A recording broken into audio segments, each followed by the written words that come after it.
The first speaker is Jane Kirkham, a teaching assistant and Labour's candidate for Truro and Falmouth.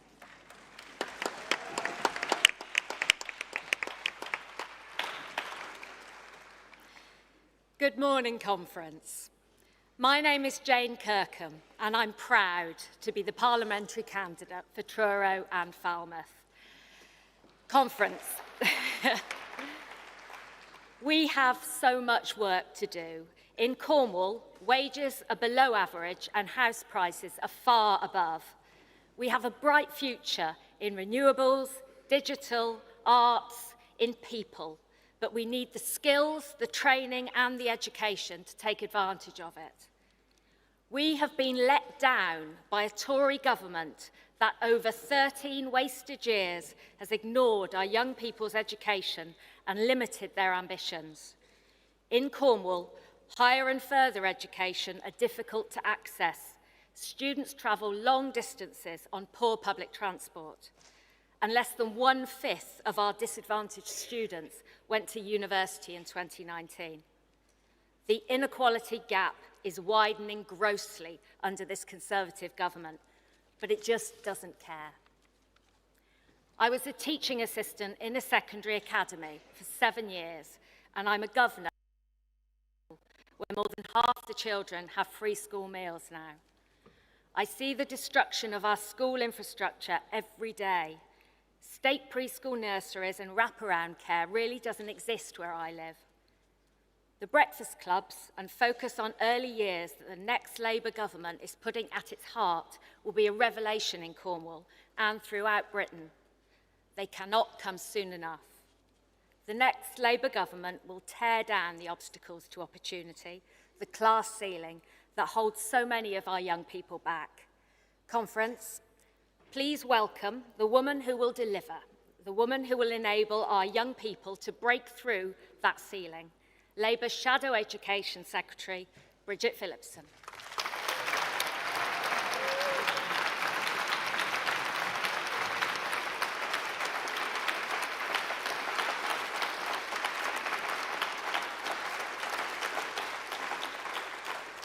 Thank you, Jane, and thank you, Conference.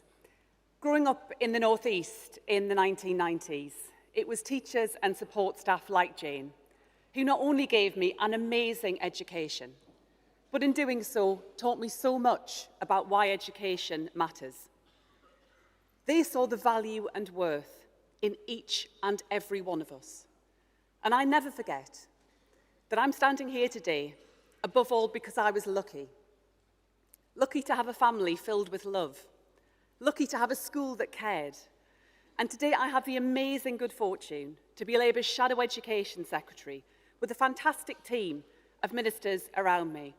Helen, Matt, Seema, Catherine, and in the Lords, Fiona, Debbie and Glenys.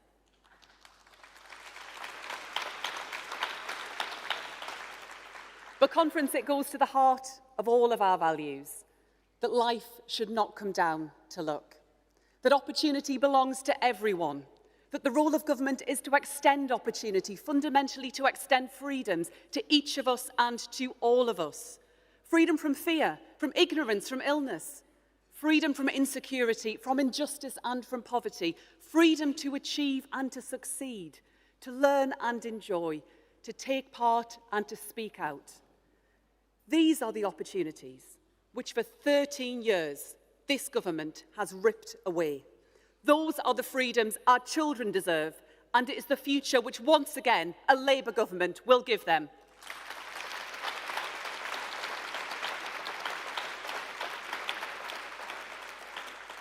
Conference, I joined Labour not simply because I knew that Britain could be better, not just because I shared Labour's values. No, I joined Labour 25 years ago this autumn because I had seen what the Tories did to our country. Then, as now, the public realm literally crumbling around the next generation. And because I saw with my own eyes a Labour government making Britain better. Year by year, step by step, we did it then and we will do it again.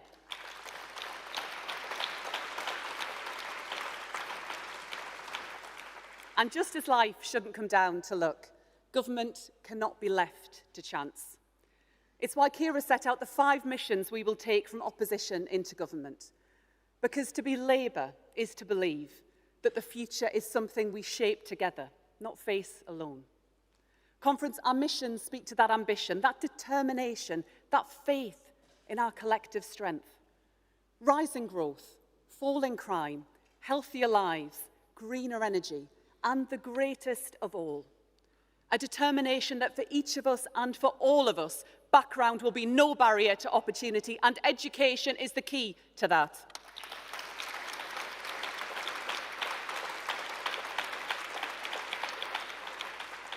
Now, I don't need to remind you that we see every day how 13 years of Conservative failure means children's backgrounds aren't just limiting their opportunities. It's worse than that. Conference, for too many children across too much of our country, their backgrounds are ravaging their opportunities all their lives long. I tell you, it breaks my heart. And it starts with our smallest children. The Tories have committed to slashing staffing and standards in early years childcare, and they have no plan at all for early education.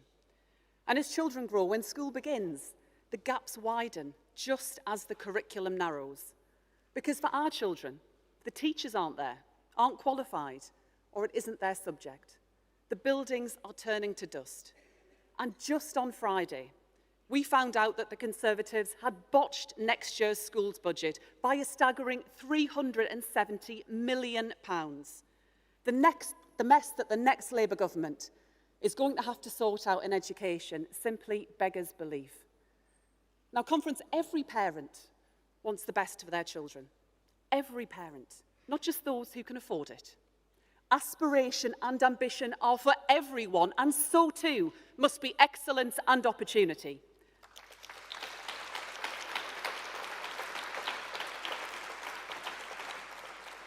And I understand why parents worry about the education that the Tories are prepared to offer our children. Parents want their children to read and write, to master maths, but they want a lot more than that too. They want their children to learn about the joy of life too, to delight in music, to enjoy sport, to experience the beauty of art, and to know the wonder of science.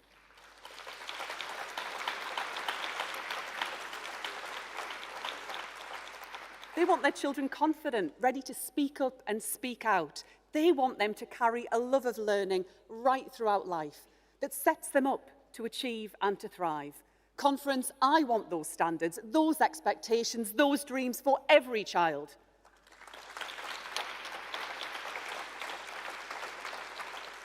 Because I worry that for too many children, that fire that education should kindle in every mind, it doesn't start or it doesn't catch. Now, the Prime Minister talks about extending maths to 18. But if young people hate maths at 16, it's just too late. These problems need to be tackled early, not left to fester.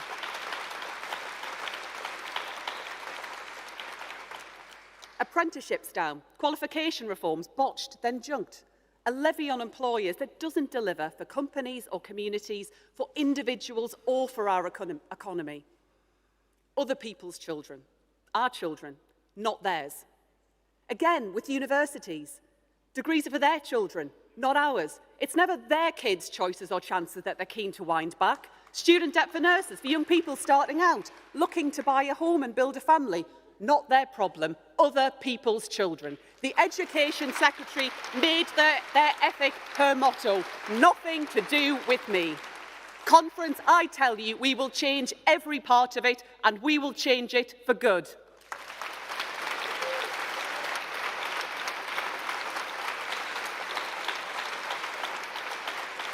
In every part of our system, in every year of our children's lives, in every corner of our country, Labour will be the party of high and rising standards.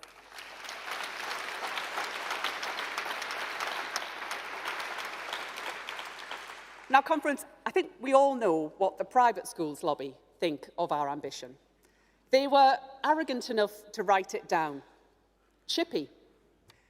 And if they or anyone else doubt my determination to deliver on our dream, then I have a very simple message for them. Chippy people make the change that matters. I will make the change that matters. Together we will make the change that matters. We will end the tax breaks that private schools enjoy to deliver high and rising standards in every school and for every child.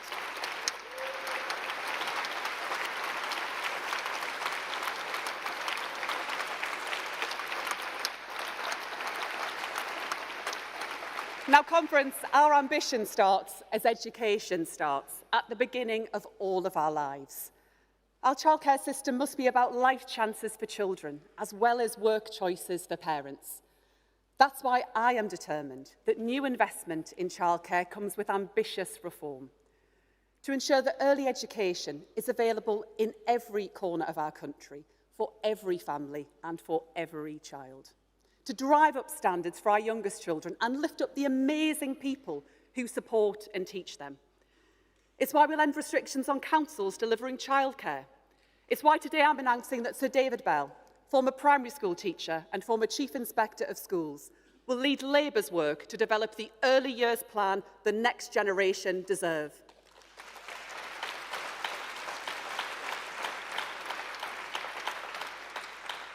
To bring high and rising standards for the workforce we'll need, for the qualifications they'll have, for the settings where it will happen, for the education they'll give, to deliver on our ambition of a modernised childcare system, supporting families from the end of parental leave to the end of primary school. Conference, high and rising standards cannot just be for parents who can afford them.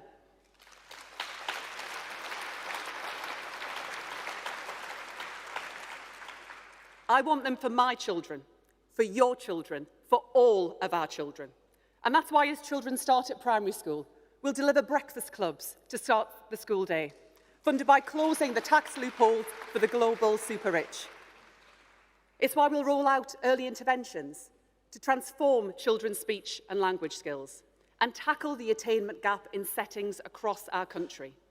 It's why we'll bring in the school support staff negotiating body, because we know it's support staff as well as teachers who deliver the change our children need, and Labour will value and respect them just as much.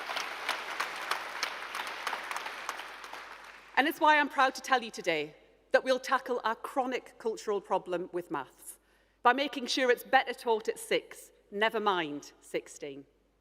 The last Labour government began a revolution in reading standards, a revolution still unfolding in our schools. And it's past time we brought that same focus to maths.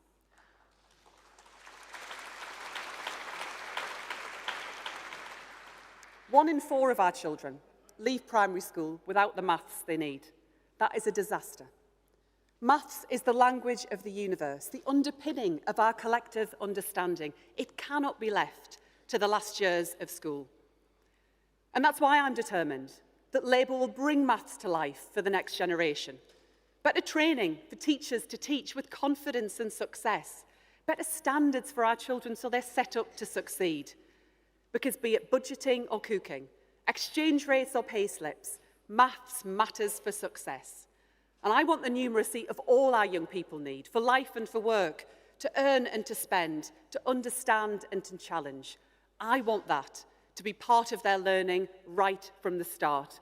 Conference, high and rising standards, a richer curriculum, woven through with speaking, listening and digital skills through every subject and every year of school. It's why we'll invest in more teachers, in careers guidance, in mental health support, in work experience for all of our children in all of our schools.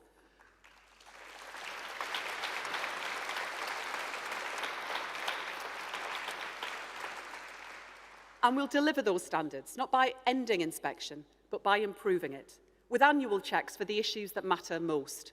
And we won't stop there, because education doesn't end there. We'll change the way that students pay for their time at university, so none of our young people fear the price they'll pay for the choice they'd like. And after 13 years of drift, Labour will create Skills England to bring leadership and ambition to England's skills system, a growth in skills levy, driving opportunity in every workplace, technical excellence colleges right across our country, skills not just for each of us, but for all of us, training the next generation to build the greener, safer, healthier future we need.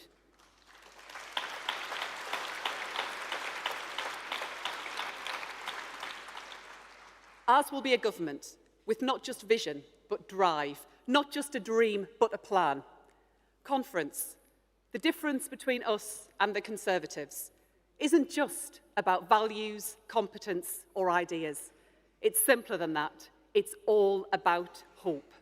Not just hope for each of us, but hope for all of us. Hope for our society and our country, as well as ourselves and our families.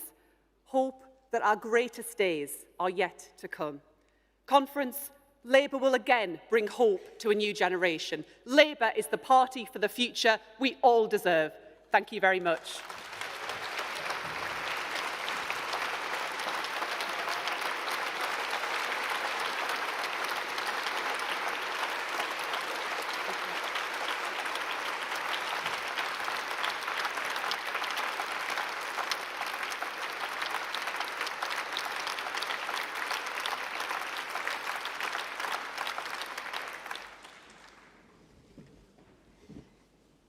Thank you so much, Bridget. That was a fantastic speech, and she's going to be a brilliant Secretary of State for Education.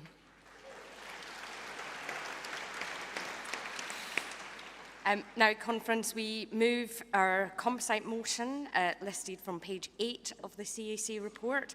Can I ask delegates moving motions to please register at the Speaker's desk? We start with composite 12, the Industrial Strategy, Education and Skills, to be moved by Unison and seconded by Usdaw.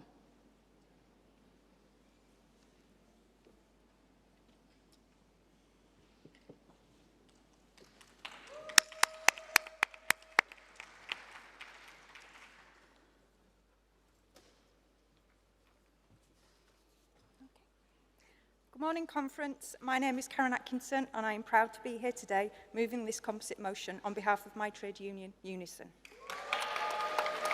We're over there.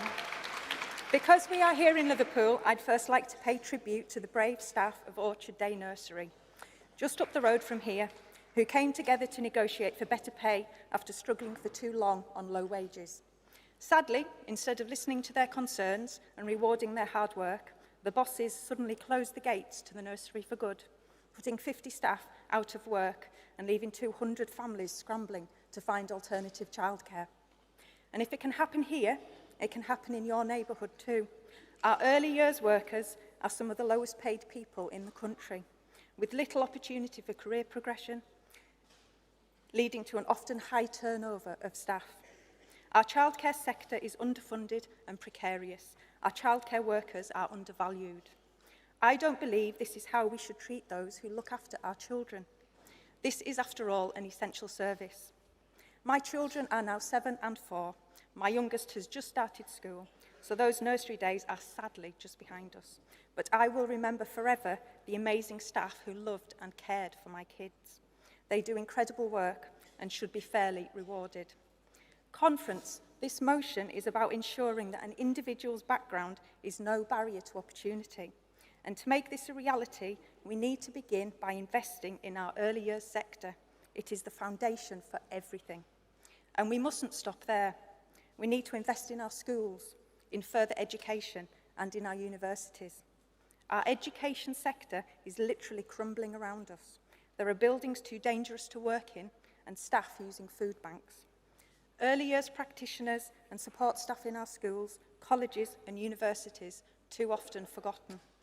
Their essential roles not properly rewarded. Which is why I was so heartened to hear Bridget make her commitment to restoring the school support staff negotiating body in England. This will bring back the opportunity for proper recognition for that workforce, leading to genuine progression and fair pay. But let's not stop there. We need to reverse the Tory cuts to further education, because how else will we grow the skills required for economic growth and to tackle climate change? And we need a funding model for universities that ends low pay for staff and provides an excellent education for our students. Because, Conference, education is the bedrock of economic growth, of good jobs and of the just transition that will create green jobs for everyone's future. Education opens doors, but only when we invest in the staff who make it possible. Conference, please support this motion.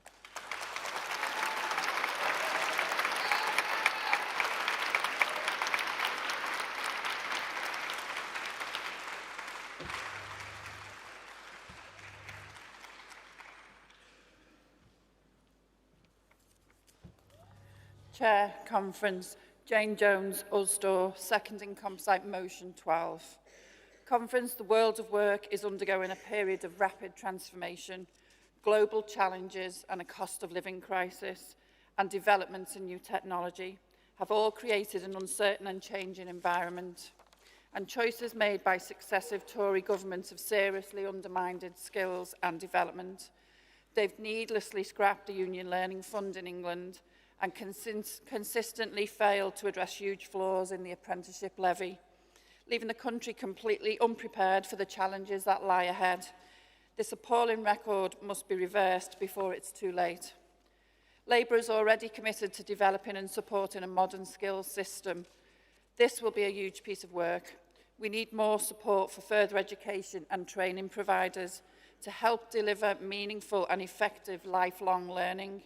And we need a legal right to time off paid for training so that all workers have the opportunity to advance and develop new skills. Because in reality, the majority of working people simply can't afford to take time off work unpaid to train. We also need urgent and fundamental reform of the apprenticeship levy. The levy has been a complete disaster, with 1/3 fewer people starting an apprenticeship since it was first introduced. Labour is already committed to reforming the levy into a growth and skills levy, to deliver accessible training and development opportunities for workers, especially disadvantaged workers, and to give businesses the flexibility they need. Conference, workers both need and deserve a real say in Labour's skills strategy. Trade unions have a fantastic record of supporting workers into training, and we have insight from our members into what's happening in the workplace. Conference, it's clear that only a Labour government working closely with unions can deliver the skills system needed to secure the future for Britain so that all workers can benefit from changing worlds of work. Conference, please support.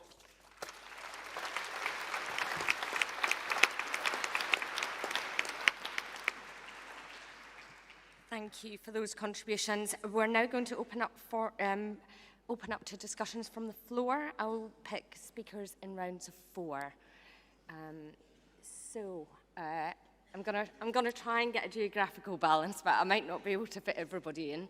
There is a delegate right on the edge. Yeah, you just wait. Yep, that lady there. There is a gentleman just in front of me there, and there is a delegate, blonde hair. Yeah, you've just waved at me. No, the lady behind. Yep, yeah. And there's a delegate just over there. Thanks.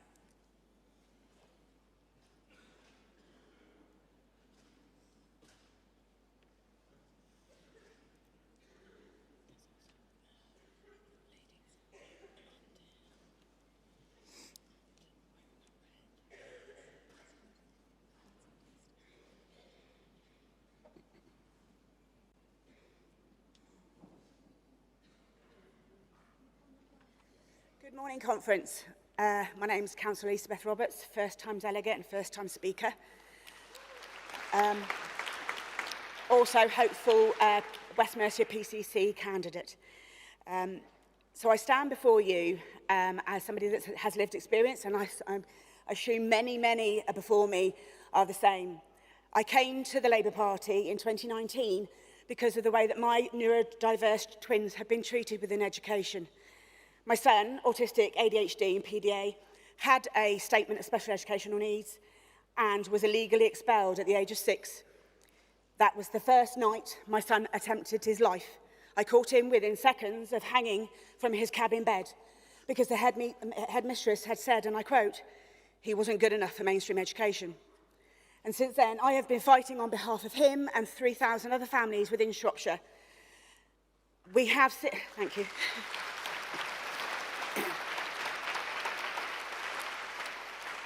I have since been part of a group of 2 to set up 2 specialist schools, one in Ludlow and one more recently in Shrewsbury called Keystone Academy. And we support, we are teaching now, we've gone from 28 pupils to 70. Their neurodiversities are a broad range, but what they do expel in is their own interests, their subject of interest. And what we aim to do is interweave that interest throughout the curriculum, and we ask that the Labour Party do the same. Many of our children cannot cope in mainstream education. They're so badly traumatised by how they have been, the saying is, smacked on a round head into a square hole. You lose so many fabulous parts of our young people, and they really struggle to come back. Many are trauma-based and are really struggling to survive, never mind be educated. So my request from thousands across the entire United Kingdom is please educate our neurodiverse children as they would like to be taught and understand that what drives them can really support their need. My eldest twin, her experience was going through dance. She now dances on and off with the English National Ballet. And it proves to you, conference, that our children, if given the right support and the understanding that makes the whole of the neurodiverse pupil, we can make them thrive. We can enable them to be fantastic members of our community. I also worked in Shrewsbury Prison, and it was thought then that 75% of the prison population are undiagnosed neurodiverse. And they have got to that point because they have self-medicated, because the Child and Adolescent Mental Health Service has not been there to support them due to cuts by Conservatives. So I really do push for everyone to support this motion. Thank you very much for letting me speak.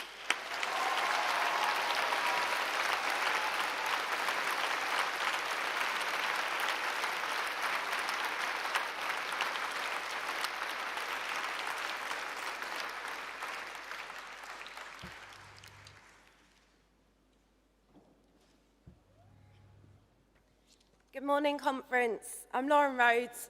Despite my accent, I'm here proudly representing Glasgow Kelvin. I'd like to talk about access to the arts and culture. Despite describing themselves as the natural defenders of our customs and heritage, the Conservatives have created a crisis in our civic museums and heritage services. Their total lack of seriousness is demonstrated by the fact we have had 12 Secretaries of State for DCMS over the last 13 years. And 13 years of austerity and the cost of living crisis have left our sector reeling. It is an honour and a privilege to work in museums and heritage, providing the backdrop to people's precious memories. But there has also been pain, as restructures and redundancies have led to a huge loss of knowledge and expertise and opportunities, especially in learning, education and outreach. Education doesn't just take place in schools. We know that the arts, creative learning and cultural visits enrich a young person's educational experience. And in some parts of the country, just only over half of the children in schools experience a cultural visit. Museums increase our sense of well-being.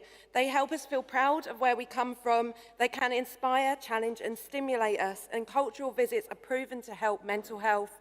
Not only this, but last winter our museums provided a lifeline, providing warm banks for communities.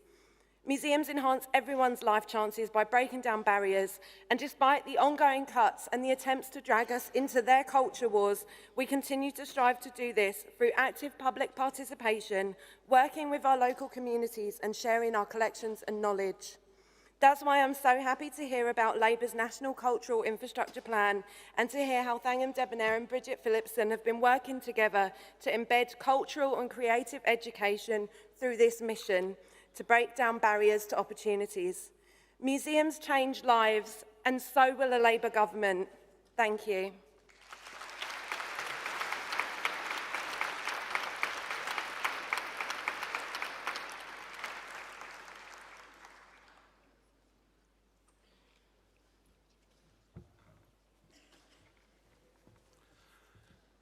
Conference, I'm Matt Temain, Watford CLP and parliamentary candidate.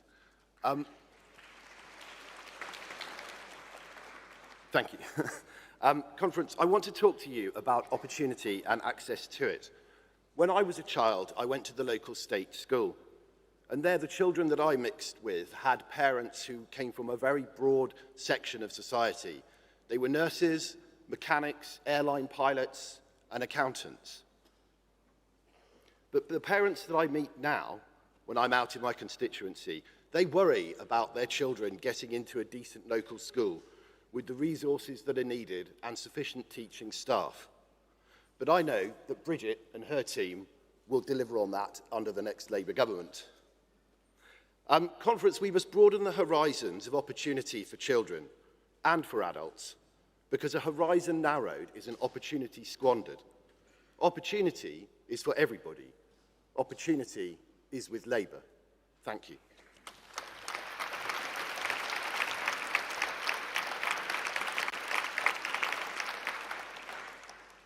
And just before the next delegate speaks, I'll take the next round of contributions, if that's okay. So there is a delegate there with a kind of blue cardigan. Yep. I've got a delegate there, and we go right over to the back, the other side. You just waved at me. There you go. Right at the back. You're standing up. Yep. and the delegate just there. Yep. Thank you. James Whiting, Associates Education Association. Good morning, conference. I want to say a little bit about teachers, and I think Labour conference is in a difficult position regarding teachers. I've been a member of this party for 40 years, and I have not been able to come to conference until I retired. And of course, the teaching unions are not affiliated, as are the unions representing support staff. So maybe a little bit of a gap in some of the voices that Labour conferences hear. First of all, I want to speak in favour of the composite. I've got some suggested improvements to it, but I want to start by saying that teachers need support staff. They need them, they value them, and we work with them because they are invaluable. And we support getting a proper training programme, a proper salary programme for those staff. Now, one little bit in your motion mentions the word schools. Actually, over half of our schools are now academies. And I also welcome what Bridget said about freedom. And what I'm hoping, too, is that teachers get back, and support staff, get back some of the professional autonomy they've lost over the Tory years. This is the morning of a teacher now going into a secondary school with their tutor group. They have to follow a microscript. And on that script it says, welcome to class. Tell them 1 minute, 2nd minute, get out your reading books. 3rd minute, put the reading books down on the table. 4th minute, remind them of the behaviour policy. 5 minutes, start reading. It's like that. There are teachers having to do that. It's no wonder that there are 75% of teachers that are saying, I'm thinking of leaving. We need to turn that around. We need to make sure that teachers have their professionalism back. Could you wind up, please, delegate? Yeah, one of the other things I think we need, and very quickly, is we need a proper pay for teachers across academies, across all schools. Thank you. Thank you very much for listening, Conference.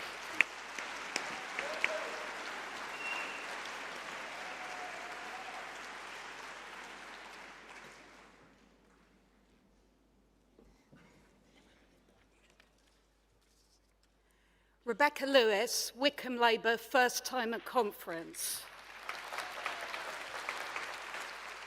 Are there any school staff at conference today? So I've been teaching for 20 years, and I think you'll join with me in agreeing that this is the worst things have ever been in education. So when I listened to Rishi's speech the other day, and he said what he is proudest of in the Conservatives' record since 2010 is their record in education, I nearly fell off my chair. So something that Keir said yesterday has really stayed with me. It's not that Rishi is lying, it's that he can't see the country before him. That's because the Tories don't send their children to schools like mine, schools where we're short-staffed every day because our support staff are leaving for better paid jobs in retail, schools where we have children self-harming in front of us in our classrooms because the waiting list for CAMS is 2 years. Schools where we have children going to sleep in our classrooms because they live in such overcrowded housing they are sharing beds with their siblings. Our head teacher is cleaning the school because the local private school has poached our caretaker. I talked to a young man in Wickham CLP. He's 16 years old.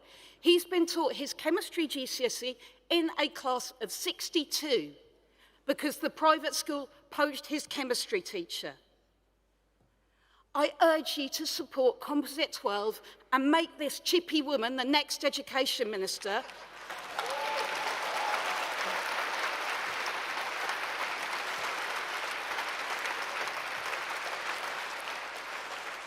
I urge you to do every single thing that you can to get a Labour government for the sake of children and staff in schools like mine. Thank you, Conference.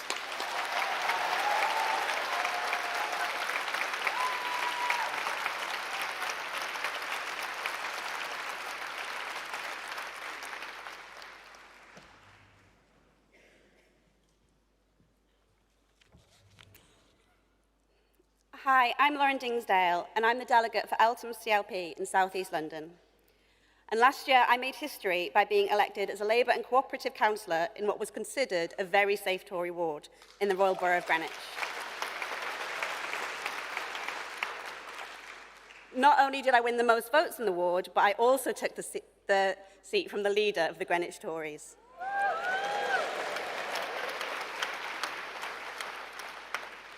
I'm speaking today to support the motion on industrial strategy, education and skills. In the modern world, we need to ensure we're constantly training and upskilling our workforce, giving opportunities to highly skilled jobs for everyone across Britain. I have 2 small children, 2 very energetic preschoolers, and I want to grow up in a country where my children had the same opportunities that I did. I was 10 when Labour came into power, and I benefited immeasurably from a government that really cared about education, education, education. I grew up in a normal working family in the northeast of England in Middlesbrough. My dad worked at Teesside Power Station, my mum was a receptionist, and my brother benefited from a highly skilled apprenticeship and became a welder. And I was the first person in my family to go to university, and I got into Oxford. All kids should have the opportunity to make the most of their talents, wherever they come from. From high-quality apprenticeships to improving access to our top universities for our state school students. Where you've come from shouldn't affect where you're going. But under 13 years of the Tory government, the class ceiling has never been higher. But to give our kids the opportunities they deserve, we need to start at the beginning. As a mum of young children, I am painfully aware of the problems we have in our early years sector. Too many parents, particularly women, are having to give up work or reduce their hours because they cannot afford childcare. This has so many knock-on effects. It affects their career paths and their earning potential. It causes skills gap in our workforces, but it also affects the life chances of our children. Studies have shown that children who've had good early years provision already start primary school with a massive head start. If we want to break down barriers to opportunity, we need an education system that works from the very beginning. We need to support our teachers, and we need to give parents the opportunities to keep working if they want to. Thank you, Delegate. Thank you.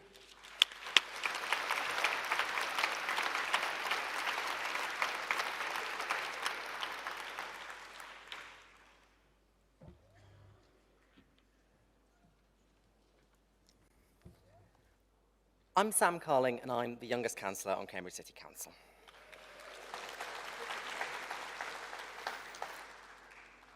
Conference, there is a reason that in 1996 the words education, education and education resonated so strongly with the British people. Education and skills underpin our whole society, and in these long 13 years of opposition, Labour in local government has never forgotten that. We are working to deliver the skills programmes we need across our economy, including training in retrofitting and the broader green sector, equipping small businesses and individual workers throughout our country to level up our infrastructure and create jobs in the process. I am proud to represent my council in that work at our combined authority under our phenomenal Labour Metro Mayor, Dr. Nick Johnson. But conference, we are being held back by a national government that refuses to delegate to us the powers and, crucially, the funding that we need to do it right. Imagine how much we would achieve in skills with a Labour government in Westminster backing and building upon the work of our councillors, mayors and other representatives in our work in the nations and regions. Working hand in hand, we will deliver meaningful lifelong learning, ensuring everyone has the opportunity to achieve their ambitions. The whole country saw how little the Conservatives care about our young people when they threw exam grades under the bus during the pandemic. But anyone that knows the education system has been seeing and experiencing that lack of care for years. When I was going through school in a rural part of the northeast of England, I could see the impact of the Tories' callous funding cuts year on year. First, they closed the sixth form. After that, creative courses started to be closed. Cutting language courses soon followed. Extracurricular activities stalled and dwindled. And when the education system is failing our children, their ambition and ability to achieve is so heavily stunted. Adding more years of higher-level maths and English will not fix the problems that start in earlier years of school. We have to revitalise the whole system and give the phenomenal people that work within it the recognition and remuneration that they need and deserve. All of our educators deserve so much better. Our children deserve so much better. So let's deliver something so much better. Thank you, conference.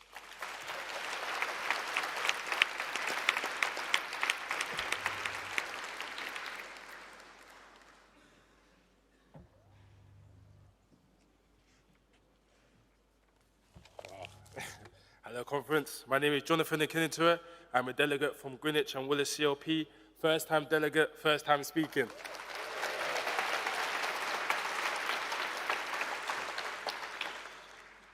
I am supporting Composite Motion 12, Industrial Strategy, Education and Skills. Attending school is critically important for children's life chances, including their attainment, well-being, safety, and wider development. There are groups of young children who are more likely to miss school due to school exclusions. Every child has a right to education, but not every child enjoys that right. Children and young people excluded from school are 20 times more likely to have contact with social services, 4 times more likely to live in poverty, 7 times more likely to have special educational needs, 10 times more likely to have mental health difficulties. Black young people are excluded 4 times more likely than their white peers. Children from Gypsy, Roma travellers communities, 13 times more likely to be excluded from school. Mainstream education is not inclusive. I myself was excluded from school because I struggled with anxiety and I had learning difficulties.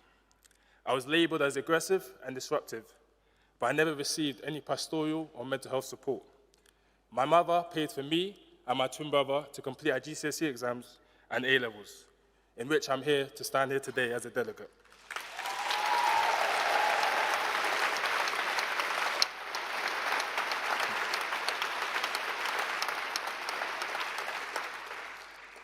Every child has a right to education, but not every child enjoys that right. I'm asking the Labour government to reduce school exclusions by incentivising schools to keep disadvantaged young children in school.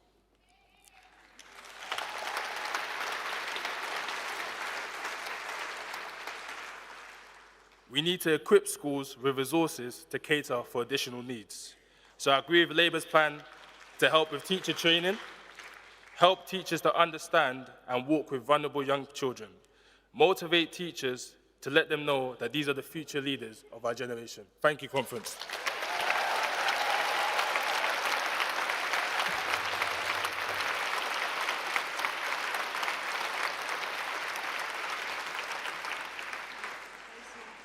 Thank you for those contributions, delegates. So that concludes the Opportunity and Mission plenary. We're now moving on to the final debate, which is on the NHS Fit for the Future mission.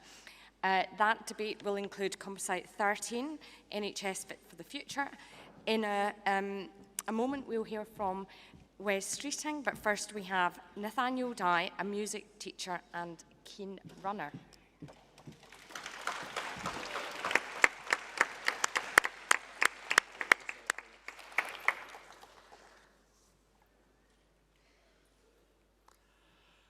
Where do you see yourself in 5 years' time? I hope that everyone here would reply with, in government.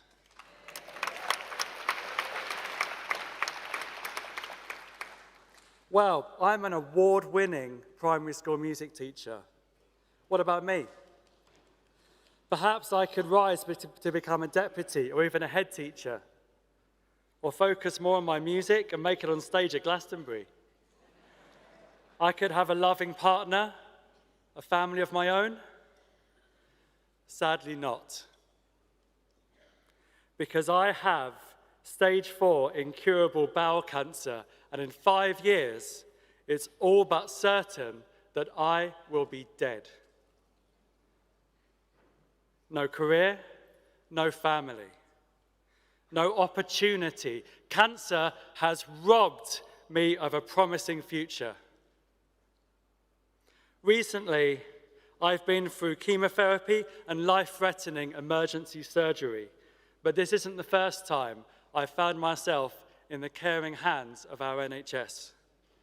Born at 28 weeks, I began my short life fighting for it in an incubator.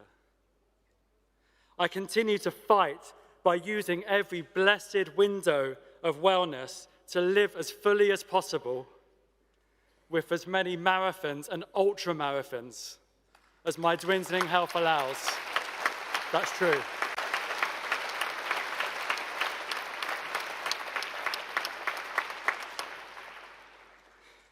And I have chosen to work my way back into the most unforgiving vocation of teaching, because the young children that I work with, they don't have money, they have me.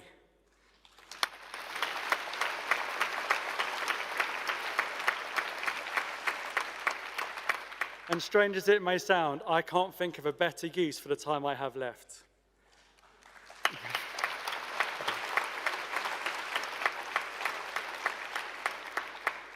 But if I'd been more aware of my cancer warning signs, perhaps I could have caught my metastatic disease at an earlier stage. And if the NHS had more capacity in the system for tests, scans, biopsies and treatment, my prognosis might not be quite as bleak.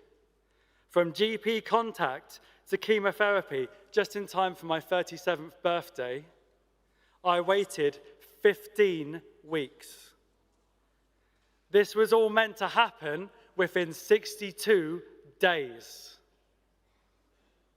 I'm not the only person to have seen firsthand that the NHS isn't only broken at the sharp end. I've seen enough beds lining hospital corridors, but also behind the scenes. Wes Streeting, my local MP, has been to war with cancer and come out the other side.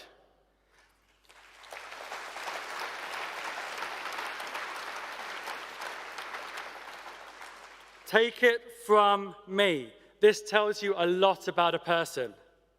When you've been through day after day of agonizing pain and dealt with the stifling uncertainty, it gives you a newfound perspective of what's really important in life. People often wonder why I'm not tucked up in bed waiting to die. Well, I have an inspirational role model. Wes hasn't just chosen to live, but dedicated his life to public service. It's too late for me, but there's one person I trust to save and transform our NHS. Conference, I give you Wes Streeting, Labour's Shadow Health and Social Care Secretary.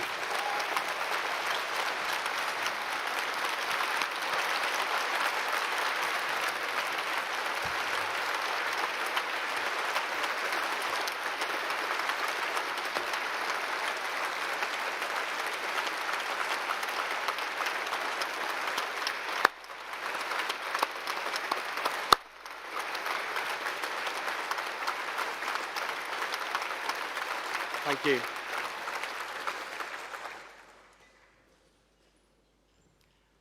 Nathaniel, it is truly an honour to have you with us here in Liverpool. When you came to see me in my advice surgery that Friday afternoon, I was moved by your spirit and your courage. Your determination to follow your great passions, music and education, in the face of your terrible diagnosis blew me away. I also felt a deep sense of injustice that I feel now. The injustice that the NHS didn't reach you in time. The injustice that delay meant the difference between life and death. As a cancer survivor, it shakes me to my core. I owe my life to the NHS because it was there for me when I needed it. And not many people find themselves in a position to repay that kind of debt to the NHS, but I can. And I am determined to make sure that the NHS doesn't fail people like Nathaniel anymore.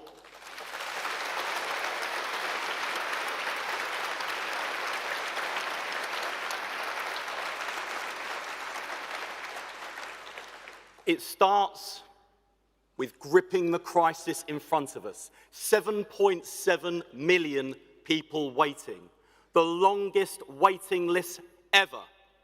And the audacity of the 5th Conservative Prime Minister in 13 years blaming NHS staff for the Tories' abysmal failure. Rishi Sunak, how dare you? How dare you?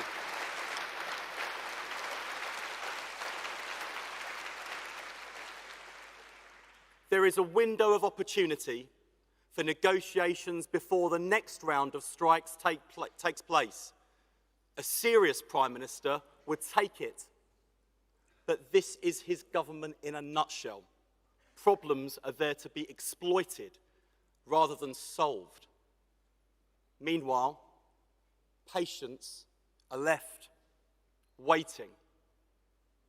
That's why a Labour government will take immediate action to cut waiting lists. We'll provide an extra £1.1 billion to help the NHS beat the backlog, with extra clinics at evenings and weekends, providing 2 million more appointments each year. Faster treatment for patients, extra pay for staff, the first steps to cut the waiting list and beat the Tory backlog.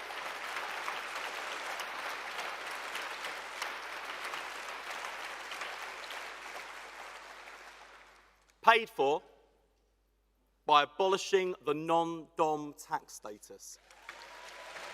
Because patients need treatment more than the wealthiest need a tax break. We've also got to deal with the immediate crisis in NHS dentistry.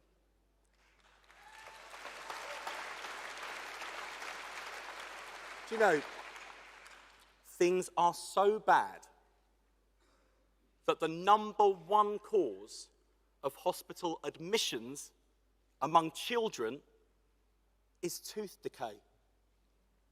People are pulling their own teeth out with pliers because they can't get an NHS dentist.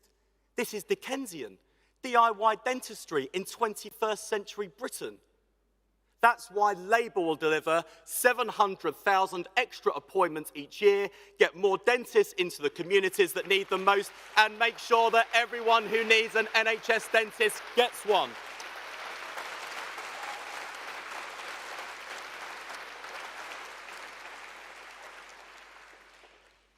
But tackling the immediate crisis isn't enough. It's our mission to get the NHS back on its feet and fit for the future. Achieving our mission will take time, investment, and reform.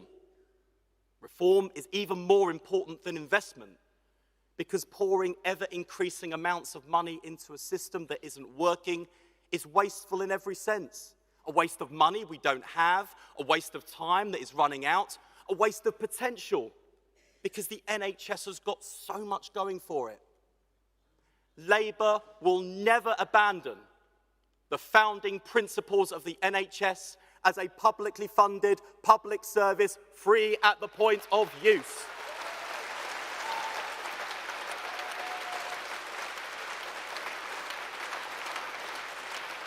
Never.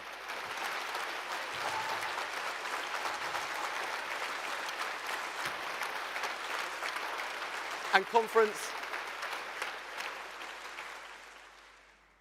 I make the case for reform not in opposition to those principles, but in defence of them. I'm blunt about the fact that the NHS is no longer the envy of the world, not to undermine it, but to reassure people that we've noticed. I argue that our NHS must modernise or die, not as a threat, but a choice. The crisis really is that existential. When I look at leading health systems across the world, the fundamental problem with the NHS becomes obvious.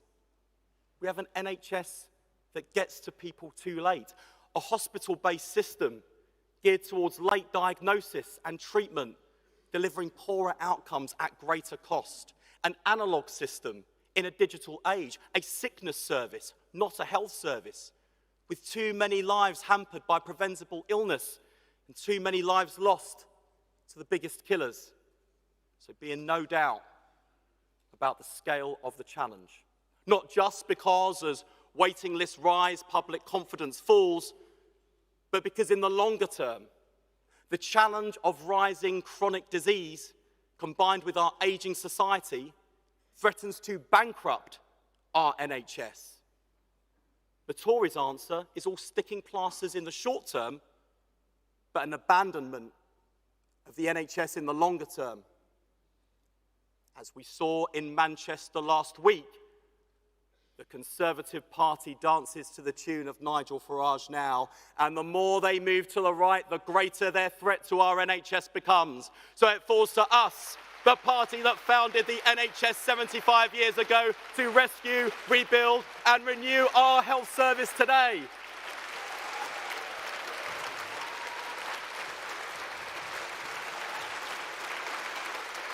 And we will.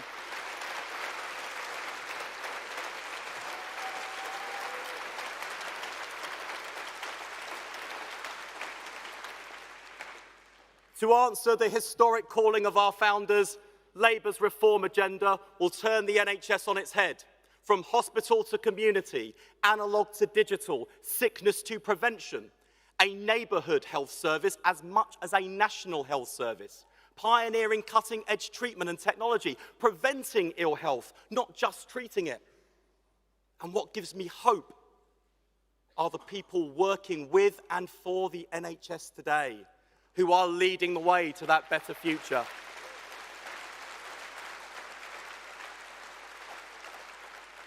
There is nothing wrong with the NHS that can't be cured by what's right with the NHS.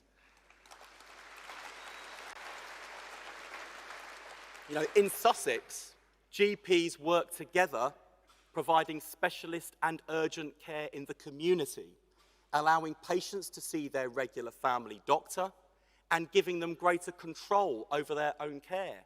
They're preventing 4,000 patients from having to go to hospital every year.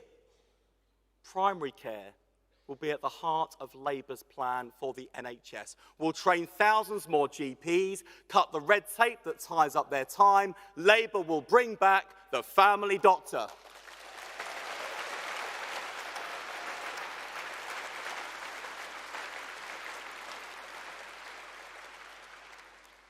Faced with the appalling effects of the pandemic on children's mental health, schools in Bury are working with the NHS to deliver support. The number of children requiring mental health services has been cut in half. Every child struggling with their mental health should get the help they need. Labour will put mental health support in every school and hubs in every community, paid for by abolishing tax breaks for private schools. That's right.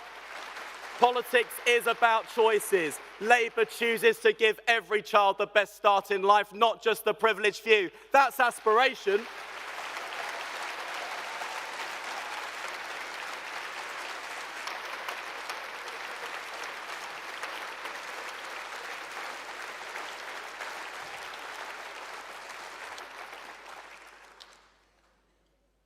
And of course, there is no solution to the crisis in the NHS that doesn't include a plan for social care.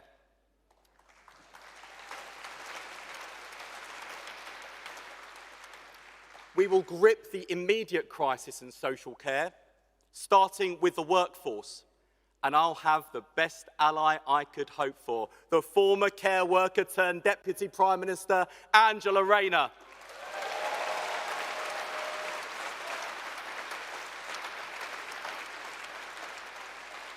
Together, Ange and I will deliver a new deal for care workers, a workforce plan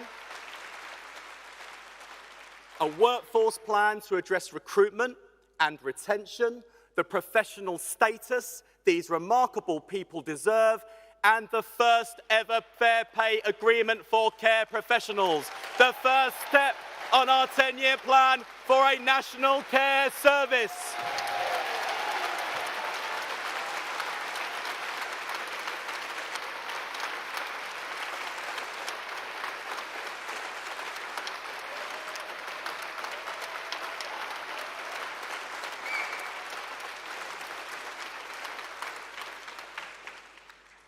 One of the biggest opportunities we have is the revolution taking place in medical science and technology.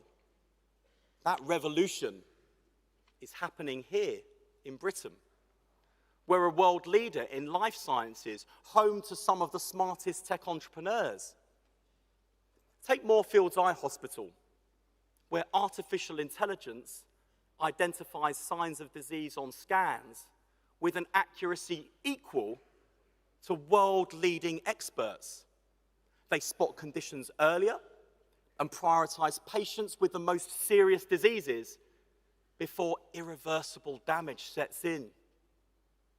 The next Labour government will arm the NHS with state-of-the-art equipment and new technology to cut waiting times. Our Fit for the Future fund will double the number of scanners in the NHS so patients are diagnosed earlier and treated faster.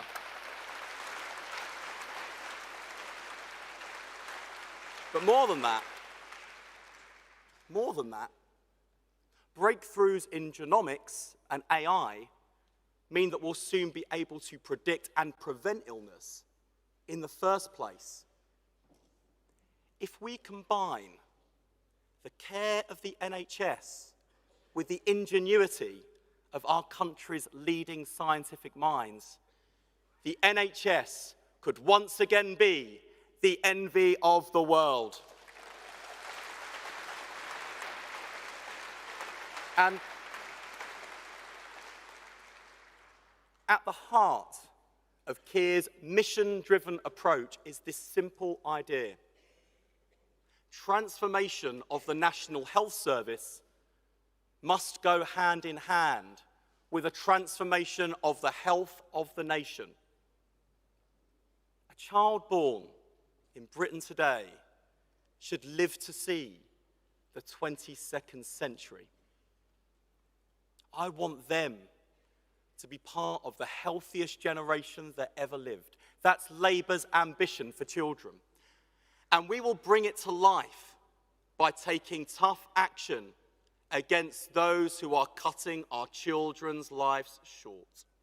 We will ban junk food ads targeted at children.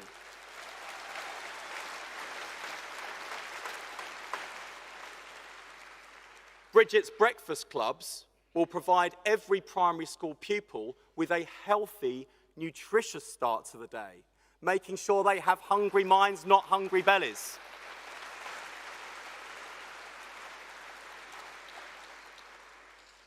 We'll introduce supervised toothbrushing to keep kids' teeth clean and keep them out of hospital.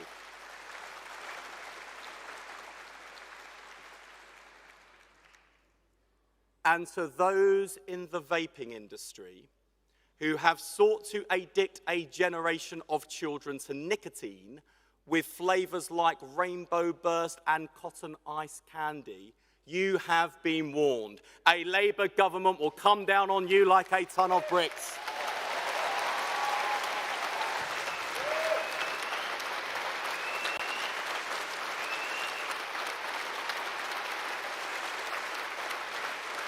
That's right.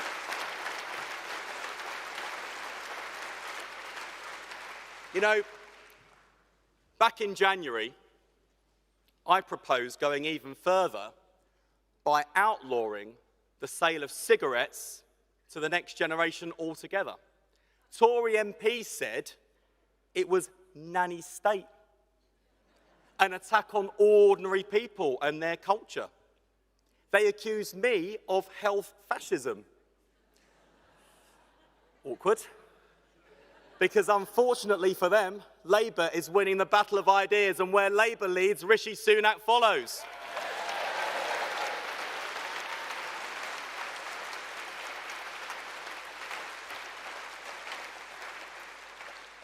And unlike weak Rishi giving a free vote to Liz and her cronies, we'll make sure that we vote through the ban on selling cigarettes to kids so that young people are even less likely to smoke than they are to vote Tory.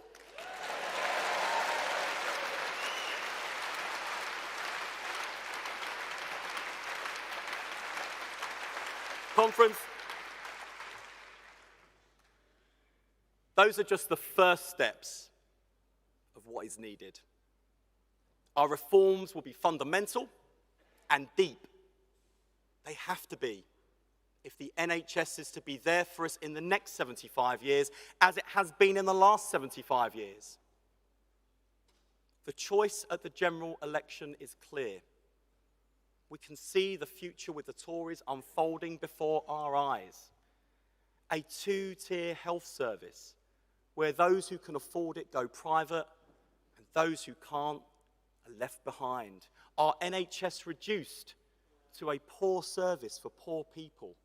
Our country viewed as the sick man of Europe.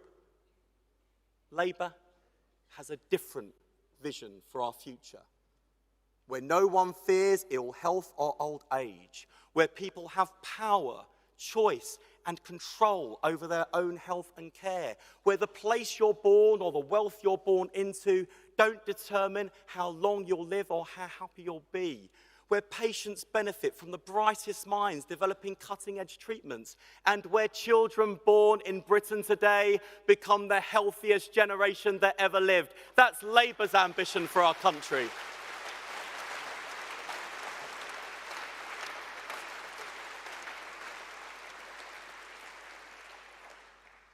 So to those who say that we're all the same, that voting never changes anything, you tell them.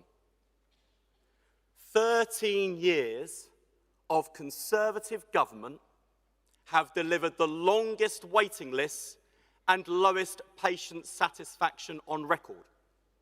13 years of Labour government delivered the shortest waiting times and the highest patient satisfaction in history. That's the Labour difference.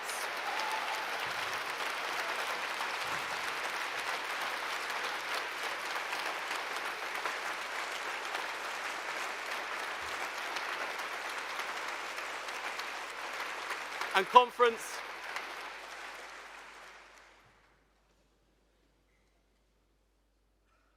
at the general election, when they ask, why Labour?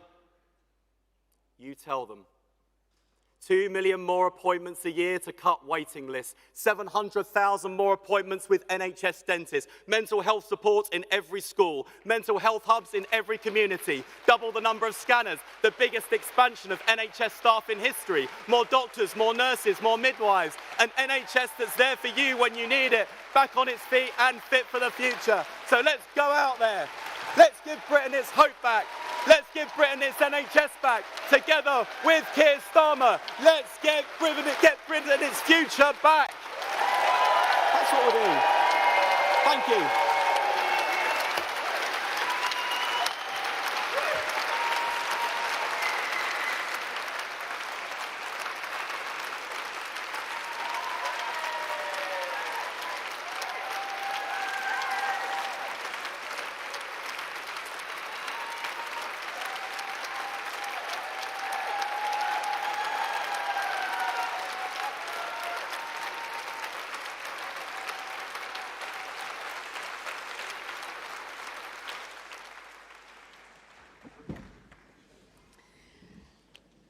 Thank you so much, Wes. I don't know about you, Conference, but I can't wait to see him as the Secretary of State for Health.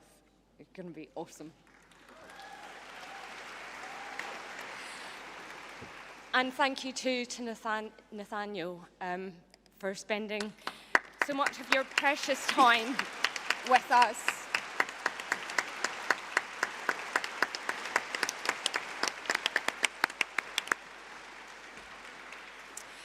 Conference, we now move our motion listed on page 10 of the CAC report. The motion is moved by Penistone and Stockbridge CLP and seconded by Feltham and Heston CLP. Can I ask delegates to register at the Speaker's desk, please?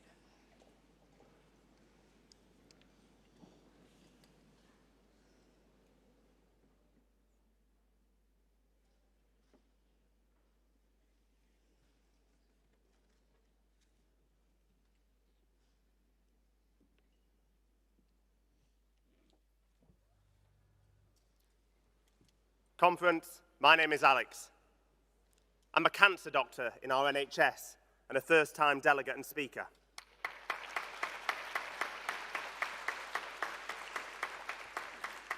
I'm also a councillor in Penistone East, which we won for the first time in 25 years in May, kicking the Tories out. I've been a doctor in our NHS for over 10 years, and I've seen this Tory government chip away at it, bit by bit by bit. So why do we still believe? Why are we all in this room fighting to save our NHS? It's because the NHS has touched all of our lives. We all have our own NHS story. Mine starts mere weeks after its inception in 1948. My dad was born with hemolytic disease, and the NHS gave him a blood transfusion that saved his life. That condition took his hearing, but 50 years later, it gave it him back with a revolutionary technology called a cochlear implant that meant he can be here today, sitting in this hall, listening to my speech.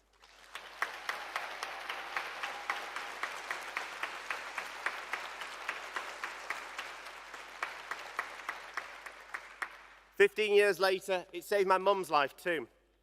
She developed a sudden bowel obstruction, and surgeons rushed in the middle of the night to operate and save her life. 5 years later, it helped me and my wife welcome our first child into the world. And 2 years after that, it held our hands as my wife suffered a miscarriage. We've since helped deliver 2 happy, beautiful children to the world.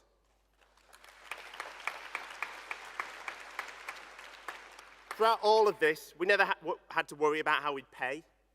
We couldn't have afforded my dad's cochlear implant privately. My parents would have struggled to get private health insurance. The NHS was always just there for us, through our darkest moments and our greatest joys. The next Labour government will need to rebuild our NHS so it's fit for the future. We'll train the next generation of nurses and doctors. We'll ensure people can reliably get GP appointments again. And we'll support research to ensure future generations can benefit from cutting-edge care like mine did. We won't just save the NHS from the Tories, we'll rebuild it for the 21st century. The NHS is a beautiful creation, a revolutionary social policy, a Labour policy that shows how a society can truly care for those within it. But it's under threat. Earlier this year, the Tory MP for my area, Penistone and Stockbridge, talked about alternative healthcare funding models, essentially spelling the end of the NHS. Well, I've got 4 words for her. Over my dead body.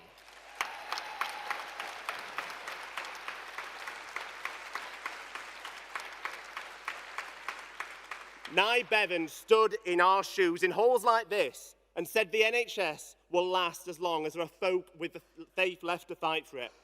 Well, conference, here we are. These people in this room with the faith to fight for it. Join me in that fight by voting for this motion to start rebuilding our NHS. Thank you, conference.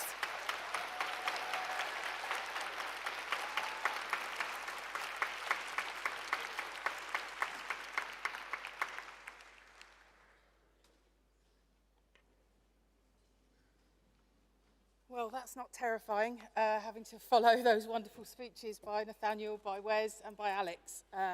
Hi, my name's Amy Croft. I am a delegate from Feltham and Heston CLP, first-time speaker, and also really proud, thank you, also really proud to be the first Labour councillor for Chiswick Riverside in West London for close to 50 years.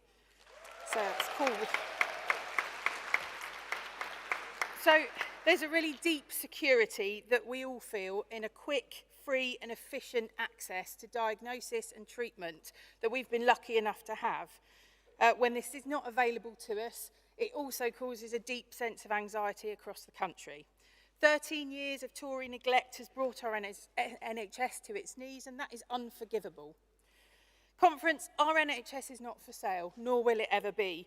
And Labour will always, always be the champion and protector of our NHS. But you cannot neglect a garden for 13 years, even the most beautiful garden, and expect to be able to just pour water on it to get it back to its former glory. You need to nurture it, you need to prune it, you need to sow, and you need to fertilise. So Labour must now rebuild our NHS fit for the future. Talk to the people on the floor, talk to the nurses, the doctors, find out what works and what doesn't work, and build on the things that the NHS does brilliantly. Strengthen our social care system to give freedom to the NHS to do its job, improve mental health services, especially for our young people, streamline procurement, invest in technology and cut the waiting times. Let's get Labour's NHS back and let's get Britain's future back. Thank you. Please support the motion.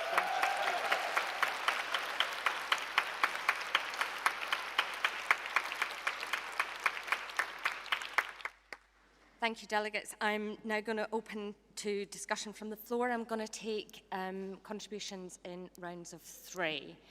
So I see a gentleman there, red tie. Yep, you're just standing up. I know everybody wants to get in on this one, but I'm not going to be able to take everybody. There's a woman just there that, is that a purple cardigan? You? Yep. A lady there with a grey jacket. Yep. And gentleman just there. You. Yep. I know.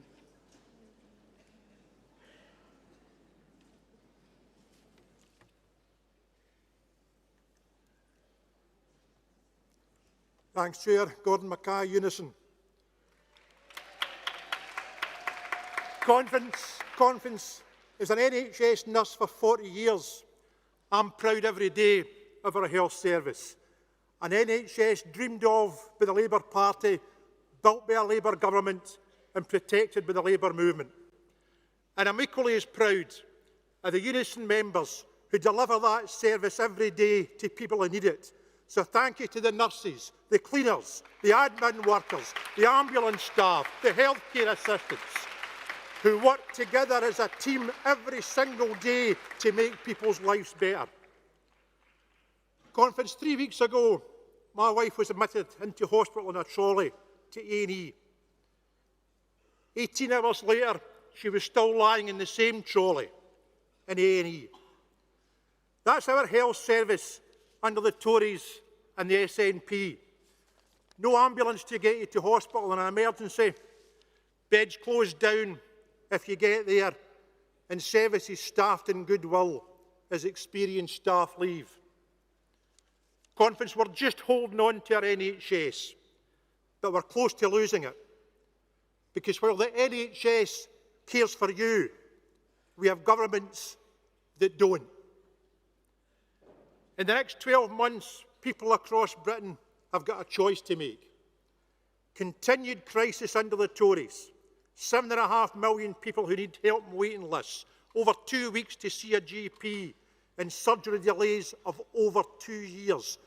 2 years to get your hip and knees replaced when you're unable to walk and in constant pain. The alternative is hope under Labour. investment in treatment, proper staffing, a service there for you when you need it. Unison members in the NHS know where our choice lies. We want a better future for the people of Britain. We want an NHS fit for the future. Conference, we all want one thing. We want a Labour government. Thank you very much.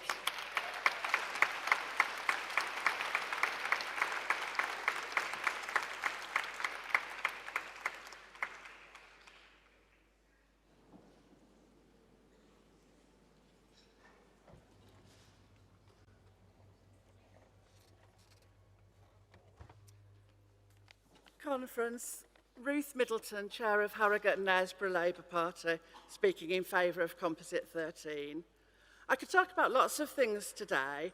The NHS has shaped my life. As a newborn baby, I lived with my family in a tuberculosis hospital in the Yorkshire countryside. I trained as a mental health nurse in the 1980s and have spent many years campaigning on the issues of mental health, women's health. I could talk of my experience of critical care, of trauma and emergency services, of rehab services and of care services as I did the other day.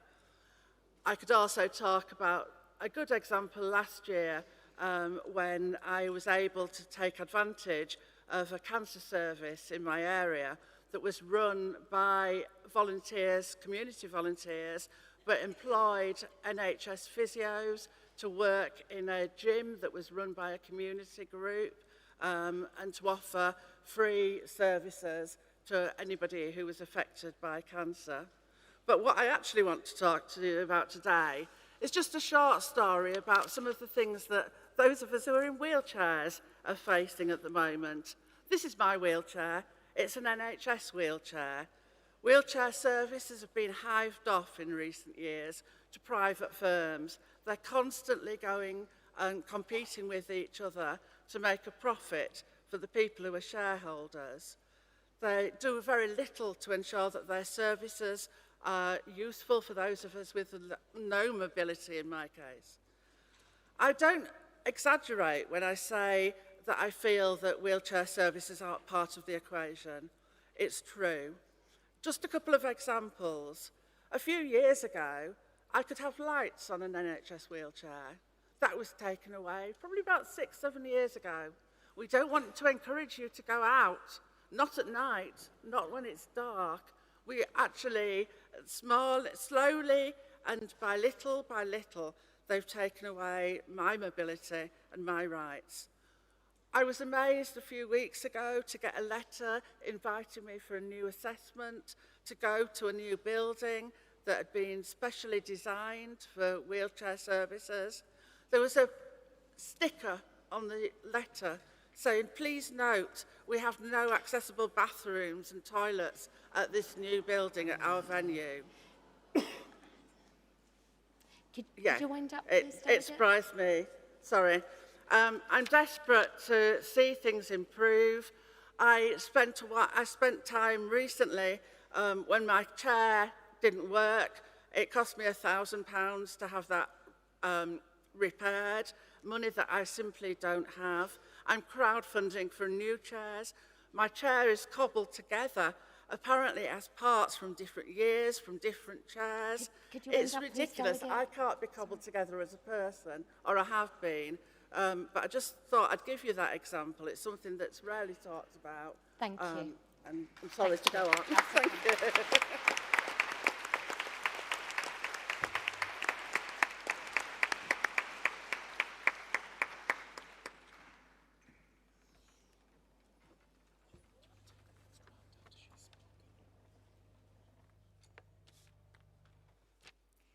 Thank you, Conference. Anna Dixon, Parliamentary Candidate for Shipley in West Yorkshire. First-time speaker at Conference. As a candidate, I'm speaking to people every week on the doorsteps, sometimes nearly every day. The people of Shipley are fed up. They are fed up with things not working. They are fed up with broken Britain. They are fed up with this Tory government. And one of the concerns that I hear time and time again are people struggling to get the health and care they need. The mum who sat with a sick child in a crowded A&E for hours waiting to be seen.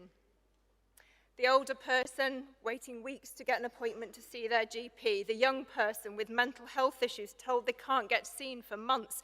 And the woman who can no longer register with an NHS dentist. After 13 years of Tory government, our NHS is at breaking point.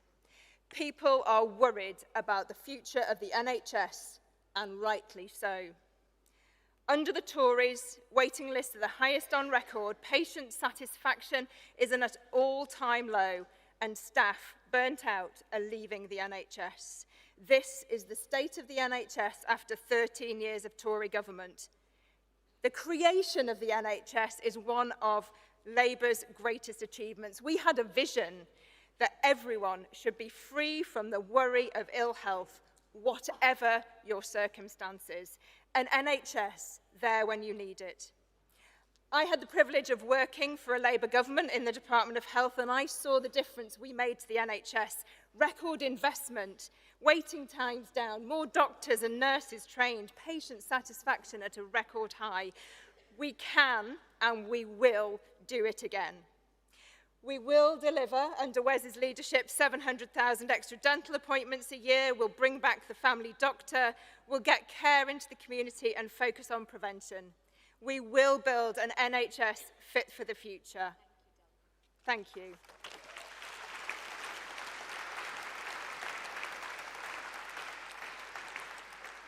Just before the next delegate speaks, I will take a final round, and I know everybody wants to get in to speak in this debate, and I'm not going to be able to call everybody. I'm so sorry. So there's a gentleman just there. There's a woman just there. Yes. No, sorry, it was the lady in green. Green? Yeah. Purple? Flowery top. It's very difficult to see from here. And there is a young delegate over there. Yeah. Younger than me, anyway. Go ahead, thanks. Chris Webb, parliamentary candidate from my hometown of Blackpool South.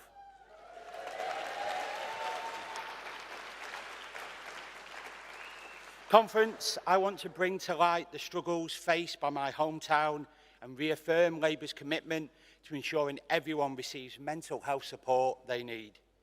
I'm proud to be Blackpool born and bred, and I live in a town known for its vibrant spirit and a rich history that is unfortunately plagued by deep-rooted mental health crisis. We can't ignore the fact that Blackpool faces unique challenges, including high levels of deprivation, unemployment and social isolation, creating a perfect storm, leaving many vulnerable to mental health issues. I refuse to turn a blind eye to those suffering and my fellow residents. Every person, no matter where they come from, deserves access to high-quality mental health support. I'm proud to lead an award-winning mental health charity in Blackpool, Counselling in the Community. And after a decade of underfunding, residents now face 18 months on waiting lists for support, and it's charities like ours that are stepping up to help those in need. With 70 volunteers and our inspirational founder and CEO, Stuart Hutton-Brown, we support over 150 adults and children across our town weekly. And we're going to be supporting hundreds more in our new dedicated children and young persons centre. We must work tirelessly to increase and guarantee resources that are available to meet demand. By recruiting and training more mental health professionals, expanding experience-based services and establishing funds for youth hubs, mentors in every corner of our communities.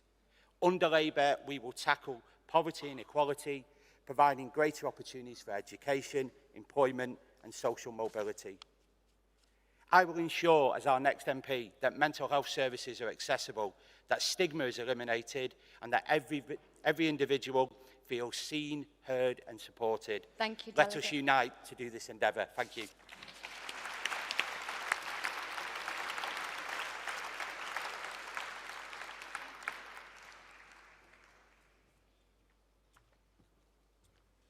Good morning, conference.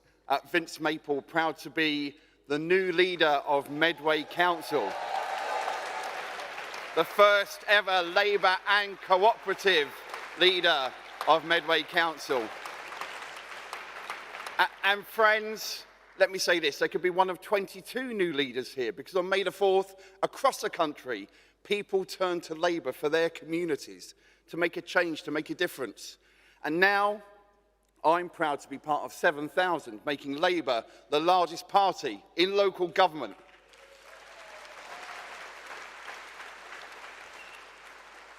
And across local government, we stand ready to work not just on this composite, but every composite we're discussing this week.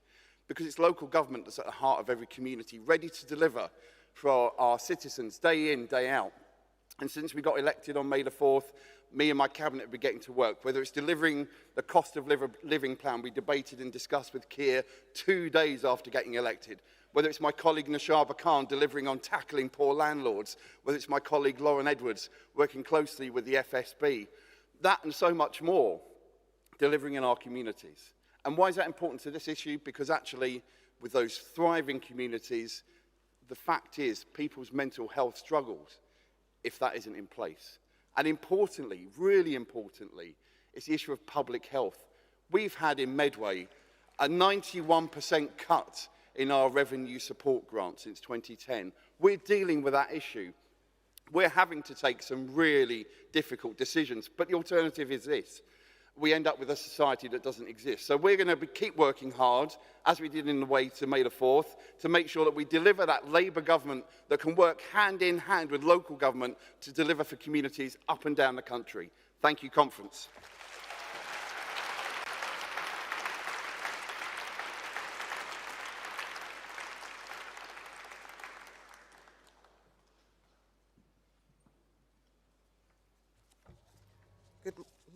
Good morning, conference. Juliet Campbell, parliamentary candidate for Broxtowe. Conference, the last 13 years of Conservative government has presided over neglect of our public services, which has left residents in Broxtowe and across the country unable to access the care they need. Our NHS, one of our country's greatest achievements, Labour's greatest achievement, has been failed by the Conservatives. Residents in Broxtowe cannot get to see their doctor. They're unable even to register with a dentist. Conference, for people living with long-term healthcare conditions, their quality of life is as important as the longevity of their life. And under this chaotic Conservative government, our social care system is on its knees. And people are actually burning through their savings to fund their own care. It's time for us to professionalise the work that our social care workers do.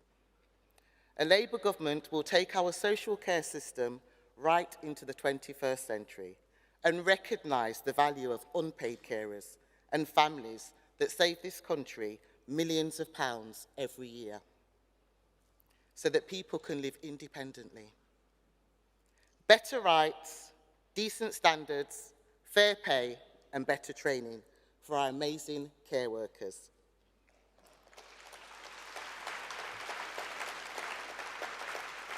It's a world-class national care service. Labour has shown what early care and support can do.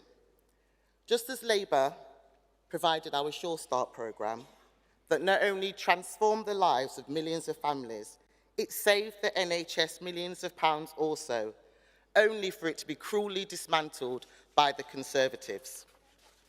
Yeah. Labour has fixed Conservative mess before in our NHS, and conference, Labour will do it again. Let's make Britain the place that we want it to be.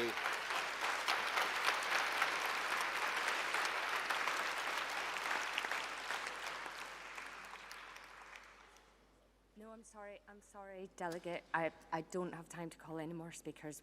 We are running significantly over time and people will have transport booked. So this is the final speaker in this debate. Thank Thank you. Conference, Con Beckett-Marshall from Lincoln CLP. Now, when I think of what it means to be proud to be British, I'd look no further than our NHS. The principle of an all-encompassing, fully covered, free at the point of use healthcare system for everyone, completely non-discriminatory. But clearly, Conference, we cannot be proud of the current state of our NHS. 13 years of cuts and chaos. It is absolutely criminal. Just over 10 years ago, on the 13th of January 2013, my family and I celebrated my dad's 45th birthday. On my dad, just quickly, he's a proud socialist, his claim to fame being blocked on Twitter by our absolute disgrace of a Tory MP in Lincoln who couldn't stand up to very valid criticism. It wasn't a normal birthday for us. 4 days earlier, he was diagnosed with terminal stomach cancer. So we sat on the ICU, comforted by the absolute grit and determination of overworked NHS workers, especially the nurses that, despite the consequences of the situation, went the absolute extra mile to make my dad's last birthday as comfortable as possible.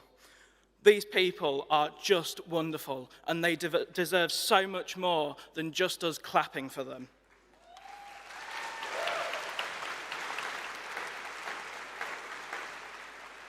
Three days later, he passed away. In the months leading up to this, he was very ill, but he persevered. He continued to go to work, and we continued to struggle along. The thing that burns in my head, though, is the state of the GP surgeries. When we went to the GP, it was like being packed like sardines in a tin can. Overworked doctors without the proper time, the resources, or the access to services for a proper diagnosis. By the time he had a diagnosis, it had spread and it was terminal, and he wasn't given the fighting chance that he deserved.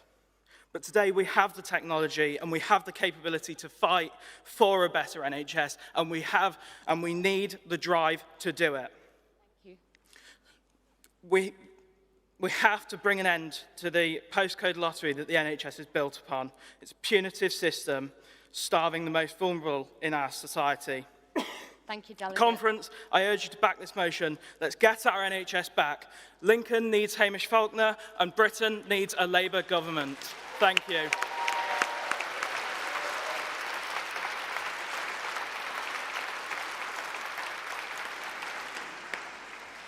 Thank you, delegates. That concludes the...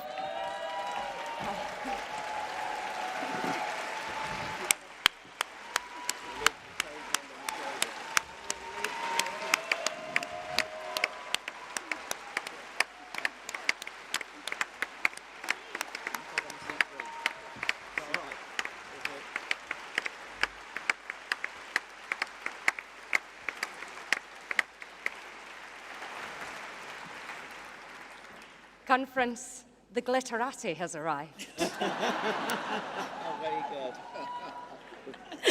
good. Conference, so that concludes the final policy debate of annual conference this year, and quite probably the final policy debate before the general election. We're now going to take the votes. We will take votes initially by show of hands. On the motions composite 12, the industrial strategy, education and skills, can I see those in favour of the motion, please?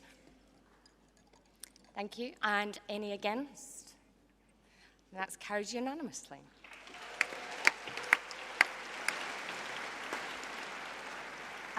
Composite 13, NHS Fit for the Future. Can I see all those in favour of the motion, please?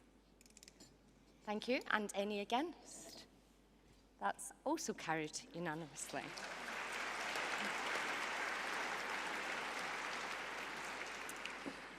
And that concludes the votes for Annual Conference 2023.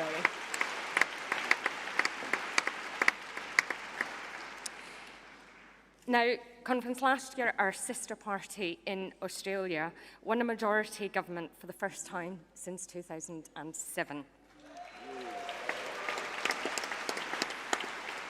We will hear from our international guest speaker in just a moment, but first we have a video message from Australia's Labour Prime Minister, Anthony Albanese. It's my pleasure to send a message of friendship and solidarity to all of the delegates in Liverpool for this year's Labor conference. I have fond memories of attending the conference there in Liverpool a few years ago. In the UK, as in Australia, Labor conferences showcase the great democratic tradition of our party and our movement. Because while our Labor values of fairness, opportunity and aspiration are timeless, the way we give those values life and meaning and relevance to our citizens is constantly evolving. And that's why the Labor movement has always had the strength and the self-confidence to open our doors to debate, to embrace new ideas and to engage with the passions and ambitions of our members. Yes, sometimes those passions run high, but that's a good thing because the stakes are high. Because the job of a Labor conference isn't just to help shape the policy positions of the party in abstract. It's about positioning the party for government so it can deliver policies for the country. That's another truth that UK Labor and Australian Labor hold in common. We are movements for progress, not protest. We measure ourselves by our deeds, not just our words. And we know that the work of meaningful change and lasting reform depends on winning government, carrying the message beyond the conference hall to the homes, workplaces and communities that Labor at its best has always served. Friends, the days ahead are important. I hope they're enjoyable and rewarding too. All the very best to all the delegates at the conference there, and I thank you for the opportunity to speak with you from Canberra.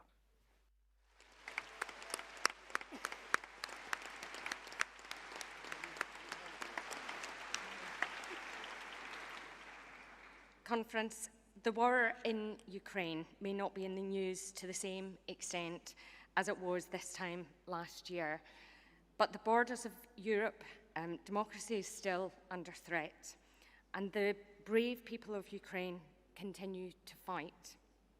Labour stands resolutely with Ukraine and our NATO allies. It is therefore a privilege to invite Alexander Kornienko, the Deputy Speaker of the Ukrainian Parliament, to address conference. Thank you.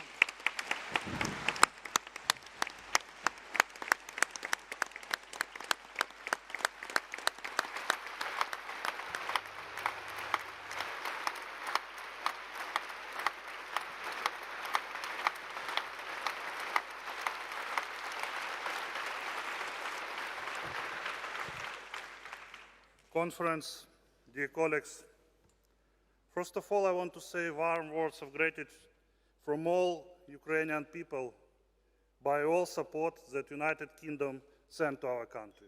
Thank you very much. Дякуємо.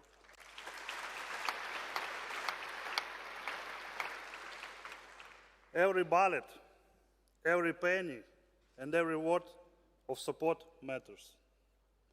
Especially I want to say you deep respect from our soldiers from battlefield. They have honor to see every 2 weeks when I travel there. In time of this unprovoked aggression from Russia to Ukraine, every weapon unit saving dozens lives of our defenders. Thank you from them.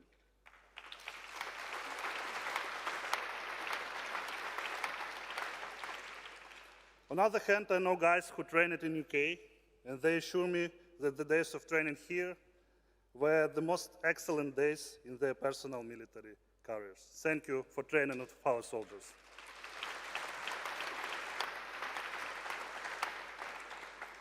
Conference, it's such an honor for me to be here with you today in Liverpool, in a city which matters so big for everyone who likes music. As a former music reporter and musician, I feel so affected here. If I would be here even 2 years ago, I would discuss with you about whom impact in history was more, John or Paul, or if Dua Lipa will be the new Madonna. But now in my head and heads of my countrymen sounds another music. Unfortunately, it's music of the war. Sounds of shooting bombs and shells, whistles of missiles flying above our houses, crackle of Iranian drones, screaming of our children, they wake it up at the night after next alert signals. I know that Liverpool streets remember such sounds, but I don't wish all of you to hear that ever. Conference, how can we deliver it? What we need to do tomorrow, next week, next year, to turn around wheel of history? What we need to do to return the world to the right way of searching pathways to peace all around? I think we need to do more, and we need to become bigger. First of all, in our ability to collaborate and build bridges. Because if we will not start to build bridges, we will need to dig trenches.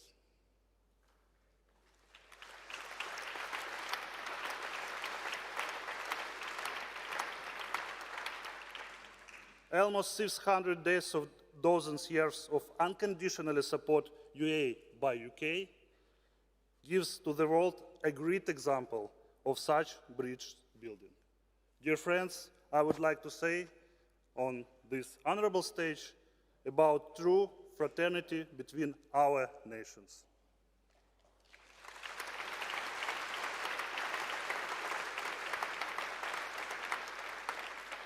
Your support has been truly instrumental in absolutely all respects. On behalf of the Ukrainian Parliament and of the people of Ukraine, I want to thank Keir Starmer, David Lammy, John Healey, Alex Sobol, each MP, activist and trade union for the incredible supportive position you have taken in Ukraine and its fight for our common freedom. Each Ukrainian had the hope that the UK will remain a key ally as Ukraine tackles the challenges of the present and future. And the British response with the same kind of attitude.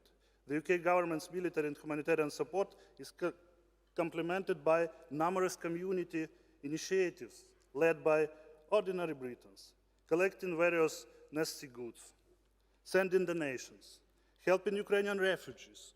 Only in the first months of this full-scale invasion, over 138,000 Britons recorded their desire to host Ukrainian refugees. Our refugees were thankful for all of you. Thank you very much.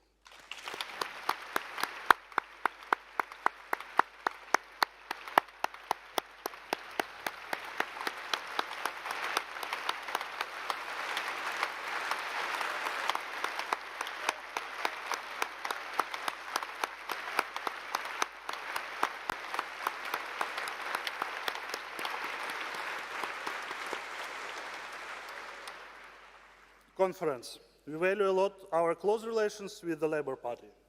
Each your step matters a lot.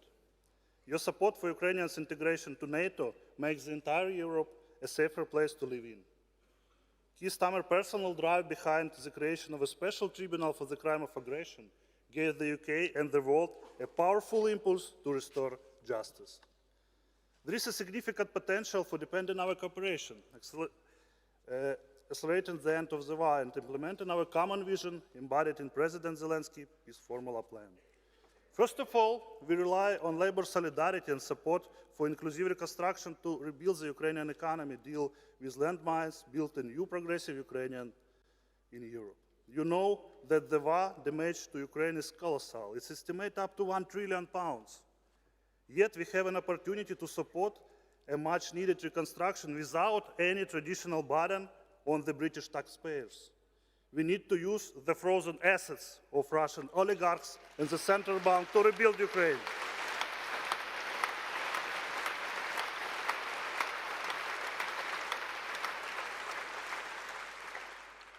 Second, we need to be thorough on the sanctions imposed on Russia.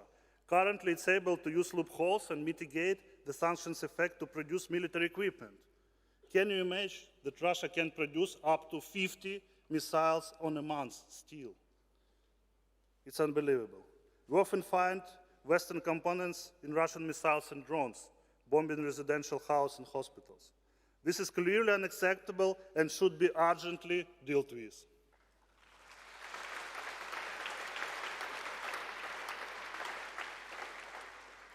Third, we need to increase our efforts to protect Ukrainian women and children, to draw attention to forced deportation of Ukrainians to Russia, especially of deportation of our more than 20,000 kids.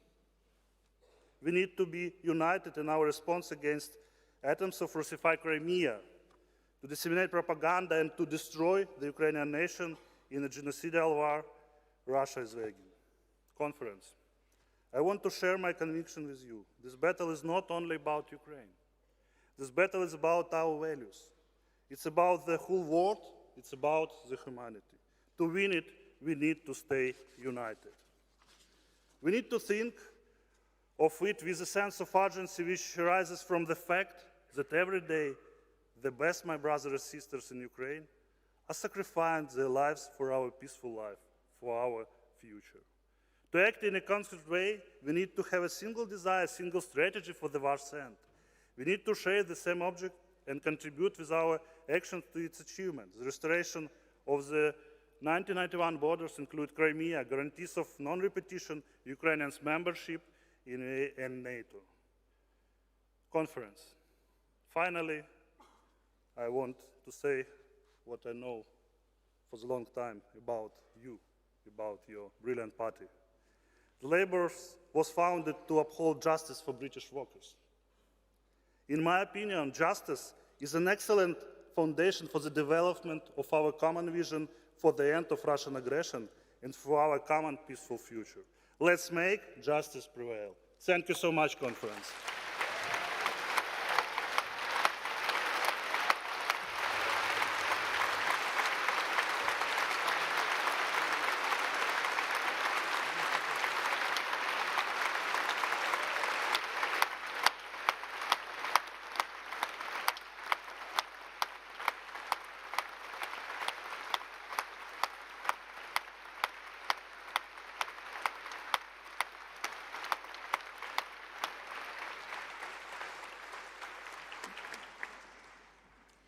Thank you so much, Alexander. Now, conference, I might have mentioned it once or twice, but we had a historic by-election victory in Scotland just before a conference.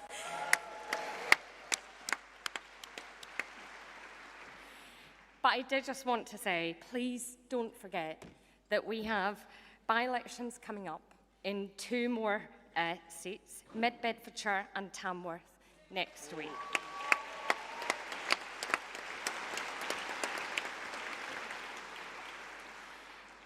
Please do everything that you can to support our candidates in those elections and make sure we have 2 more historic wins to add to our collection.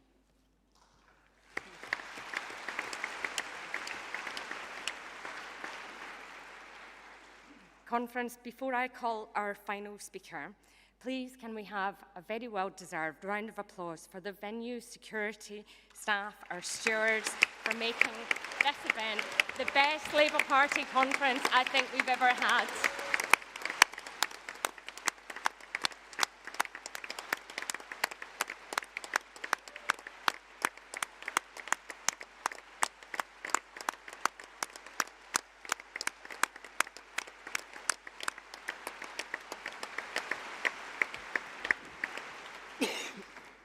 And conference, can we have a massive round of applause for party staff? Because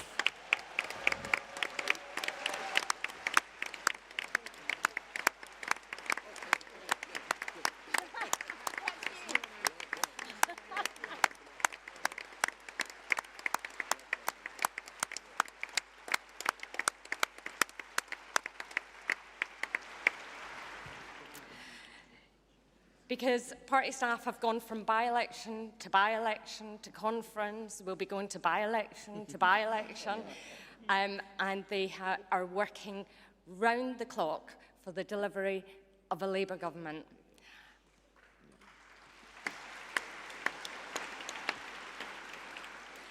And many of them stay up very late into the night at conference, not partying like the rest of us, but producing all the material for the next day of conference. Some people email it many hours of the morning doing their job. And as my final act as chair of the National Executive Committee, I'd just like to ask David Evans to give staff a day off.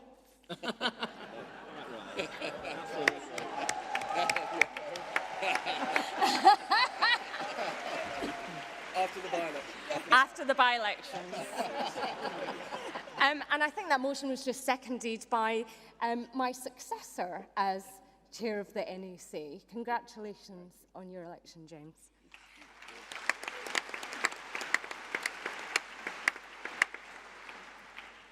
Conference, it's been an absolute honour and a privilege to be the chair of your National Executive Committee. And before I call our final speaker, we are premiering the brand new party political broadcast. This is a cup of tea. This boiler makes 100 a day. This cafe survived 3 lockdowns. Now it's threatened by soaring prices. Labour will switch on a new publicly owned company, Great British Energy, meaning energy security and lower bills, making families and businesses better off. This is a library card from one of Tito's schools, the one where she fell in love with poetry. Because out of all her schools, there was one teacher who truly inspired her. Labour will break down the barriers to opportunity by putting a specialist teacher in every classroom, funded by ending tax breaks for private schools.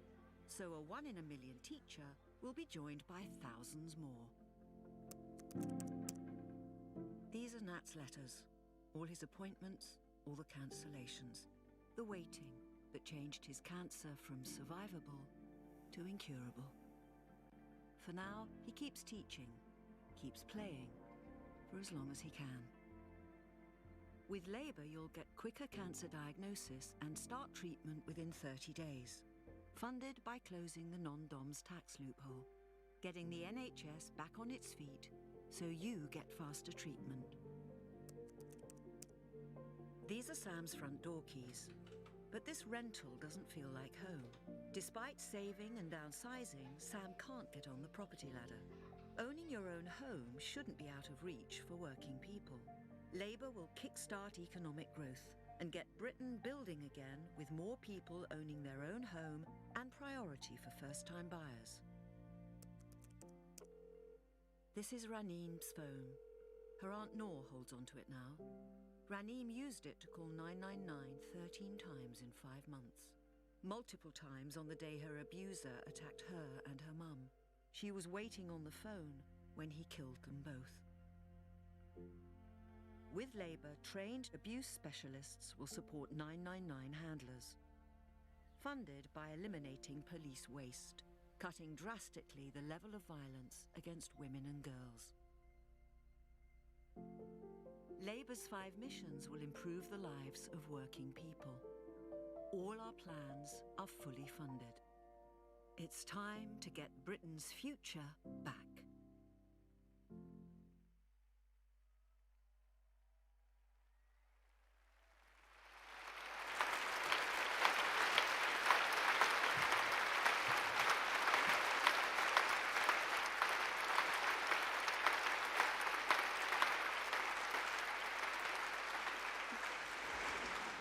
And so, conference, our final speaker, Jonathan Ashworth.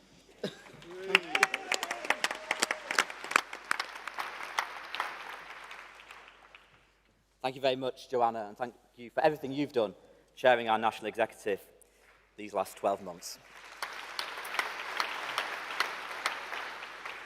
And it is also an honour to be at this podium following Alexander Konienko. Alexander, your people retain our steadfast support. Our solidarity remains unbreakable. Slava Ukraini. Slava Ukraini. Now, friends, what a truly remarkable conference this has been. Now, some of you might have heard that apparently some people call me Johnny Sparkle. Well, I'm not quite sure if I'm ready to give the mantle up just yet. But I am also a loyal member of the Shadow Cabinet. So I can speak, I think, with some qualification and authority in saying, didn't Keir sparkle yesterday? He's given Labour its sparkle back.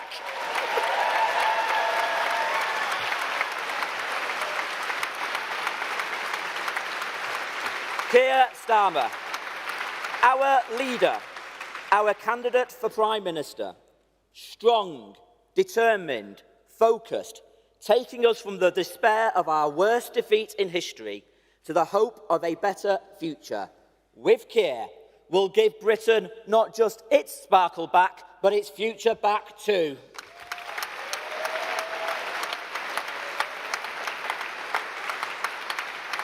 And through every step, supported by our friend, the woman who will deliver a new deal for working people, who will level up every community, she glitters as well, our Deputy Leader, Angela Rayner.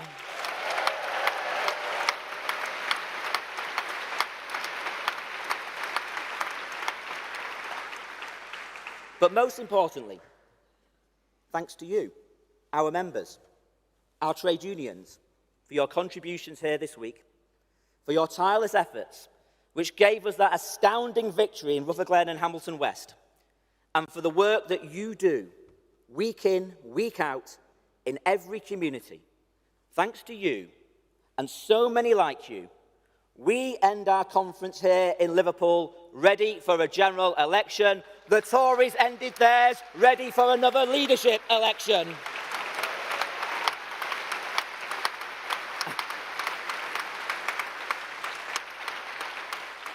And did you see them last week? Did you watch it? No. Well, you should have done. It should have gone on after the watershed, I tell you. But we had Penny Mordaunt.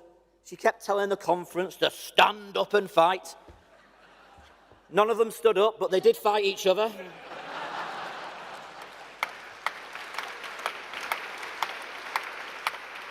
We had Michael Gove complaining about the Tory tax burden. We had Rees-Mogg complaining about the lack of economic growth. We had Jeremy Hunt complaining about civil service numbers.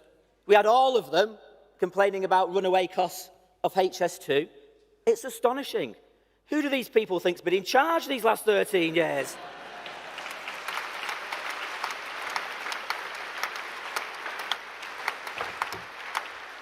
And did you see the fringe? There was Priti Patel skipping the light fandango with Nigel Farage. And now Farage is waltzing his way back into the Tory party, and Sunak too weak to stop him. And then there was Liz Truss too, letting it be known she wants a second chance to outlast the lettuce and crash and smash family finances all over again.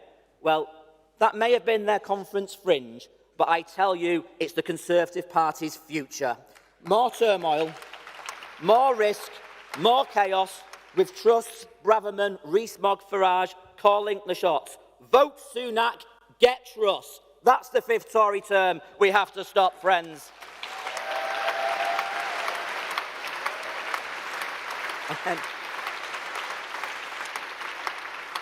And then we were promised we would see Rishi be Rishi. But no one liked what they saw. This is absolutely true.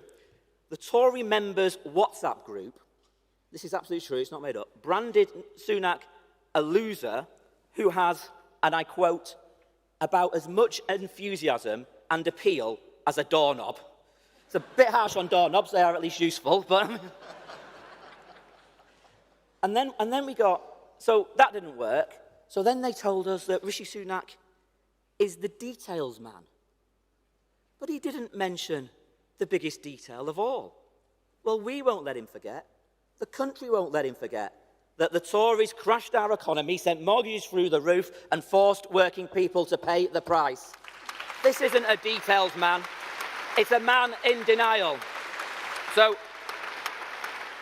he went to Manchester and cancelled a train line to Manchester and then published a list of supposed replacement transport projects. Well, luckily for Rishi, I am a details man. And I've been checking the list. Dueling the A1, first announced in 2010, never delivered. Upgrading the Ely Junction, announced in 2016, never delivered. The Don Valley Line, announced in 2020, never delivered. Electrification between Leeds and Manchester, announced a decade ago, never delivered. But there was the Durham-Leamside line, announced by Sunak on Wednesday, pulled by the Tories on Thursday. Well, I think we can agree that now goes in my column as never delivered. So there we have it. Rishi's Railways, the modern equivalent of Thomas the Tank Engine. A fictional railway on a fantasy island with the controller cancelling services and the trains hitting the buffers. And there was more. There was more. He's pretending to cancel 20-mile-per-hour zones. Did you see that one? Well, given his leadership is a slow-motion car crash, I understand why he wants to ban slow motion. But we also had cabinet ministers peddling dark and dangerous internet conspiracy theories. We had that 7 bins policy junked. And the most bizarre claim of all about a meat tax. Well, conference, frankly, it turned out it was all a load of bull. So, listen,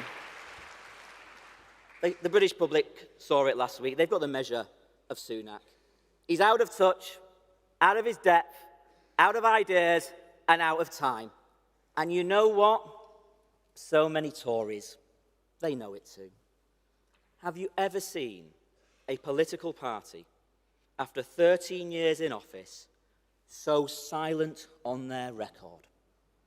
As Keir reminded us yesterday, we all remember the previous Labour Prime Minister outlining what we had achieved together in government, the winter fuel payment, the Sure Start centres, the shortest waiting times, the minimum wage. You remember it.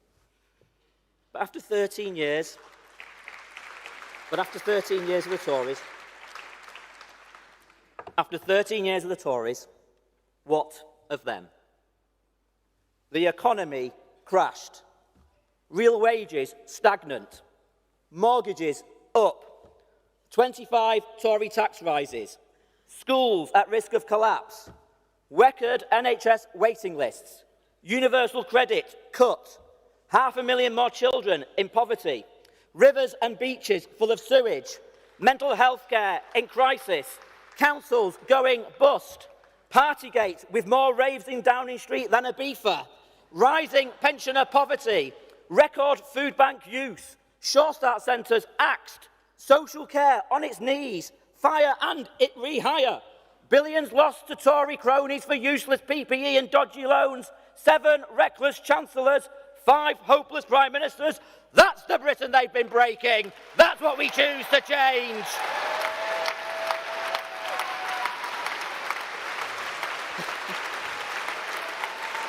I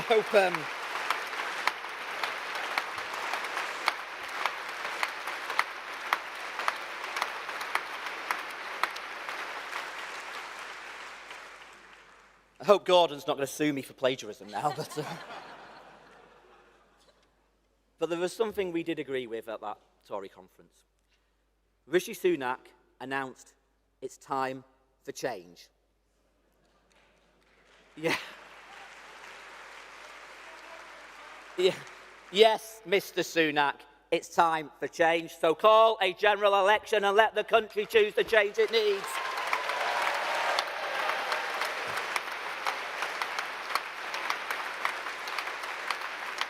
And when that election comes, all we will ask, as one of our previous leaders famously said, is a chance to serve. A chance to serve on the basis of our values, the values we share with the British people. Values that demand we bring down the barriers to opportunity. That's why we'll introduce reforms to teaching, new breakfast clubs and technical excellence colleges. Because when this government fails our children, they fail this country's future too. We'll get the NHS back on its feet, because healthcare isn't just about curing illness and the relief of pain. It's about fairness and equality too. So this party that created the National Health Service in the 20th century will rebuild and reform it in the 21st century as well. And we'll cut waiting lists with more appointments, more staff, and finally deliver parity of esteem for mental health care, ensuring all children get the care they deserve. And to working families hit hard with higher mortgages and rising prices, to pensioners shivering under blankets in the cold, not able to pay the heating bill, to the young people struggling to get on the housing ladder despite working all hours in jobs that simply don't pay enough, and to everyone paying more in tax and receiving less in wages. Your cares, your struggles are our concerns, our struggle. So Labour will, as our brilliant Shadow Chancellor Rachel Reeves said on Monday in that commanding speech, unlock investment, tackle the rising cost of living, create well-paid skilled jobs, make families better off, bring down energy bills, and deliver the climate justice our children's future demands. And as Keir said yesterday so powerfully, rather than blocking home building, we'll build homes. Home ownership. So for many, such a pipe dream under the Tories will be a reality with Labour. This is the change. This is the change a Labour government will bring. Mission-led, focused on the country's priorities, with stability and sound finances the foundation, not the recklessness and chaos of another 5 Tory years, with Labour government serving the people, not government serving itself. So friends, as we pack up and say farewell to Liverpool for another year, let the message from this conference be clear, that to all who yearn for change, that to all who voted Conservative in the past, but now see today how far this Conservative Party has moved away from you, to all those who love this country and know it can be so much better, join us on our journey to a brighter day. To every member and supporter watching at home, join us on this campaign. Put into action what it says on our membership card: by the strength of our common endeavour, we achieve more than we achieve alone. So with our sights raised, let us dare to glimpse at the possibilities of the future. And with confidence and conviction, together, let's go out and win. Thank you.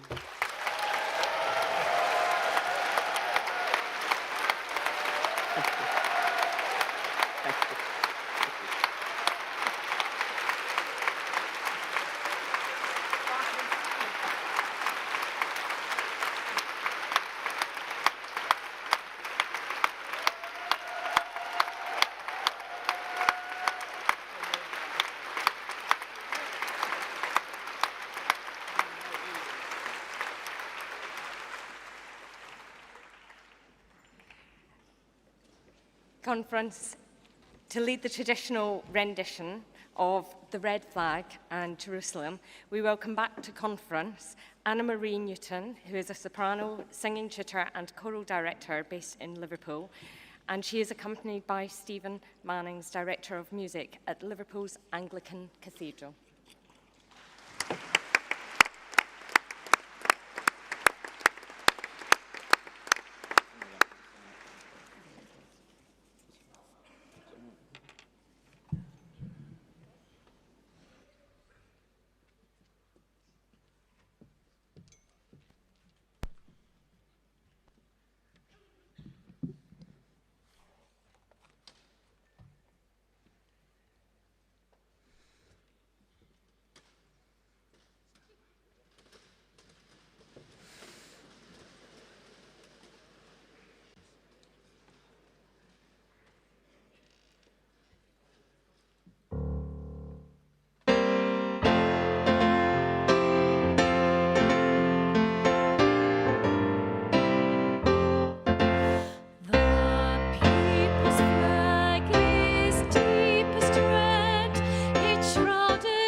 and win the general election, conference. Safe home.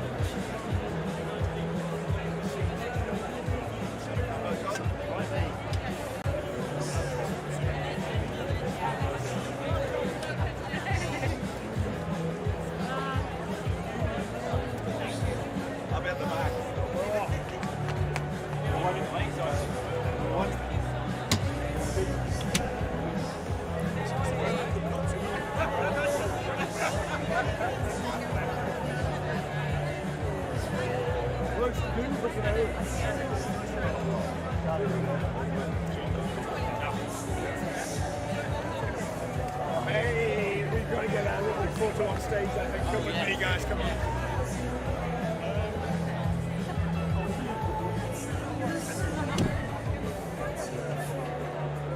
No, it's cheaper.